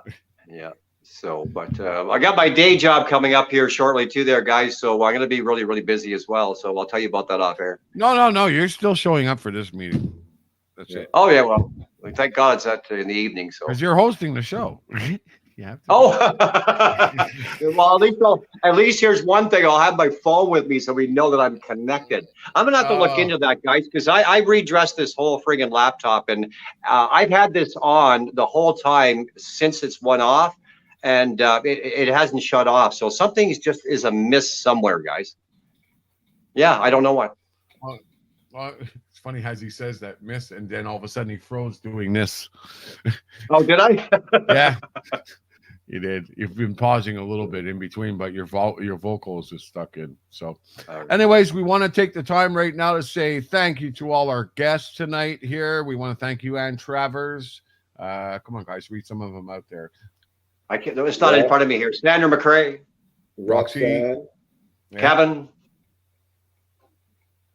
That's it. And of course, we had another amazing woman who showed up. Roxy. No, a friend of yours. Sandra McCrae. Yeah. Sandra McCrae, thank you very much for tuning in here tonight, and all the Playhouse fans and the fans of course, the Darren Walsh Band who are checking this thing out after it airs here on Facebook. Thank you very much. You can catch the whole audio show on Sunday from 6 to 9 p.m. Eastern Standard Time. And if we are on Sunday right now, it's us saying good night, sayonara, and we'll see you next week. Yeah. Till then, I'm Bling. I'm Junior. I'm John. And don't forget, turn it up louder. That's it. You're tuned to IndieRockRadio.ca. This has been Indie Scene with Bling and Junior. Take care. See you next week, folks.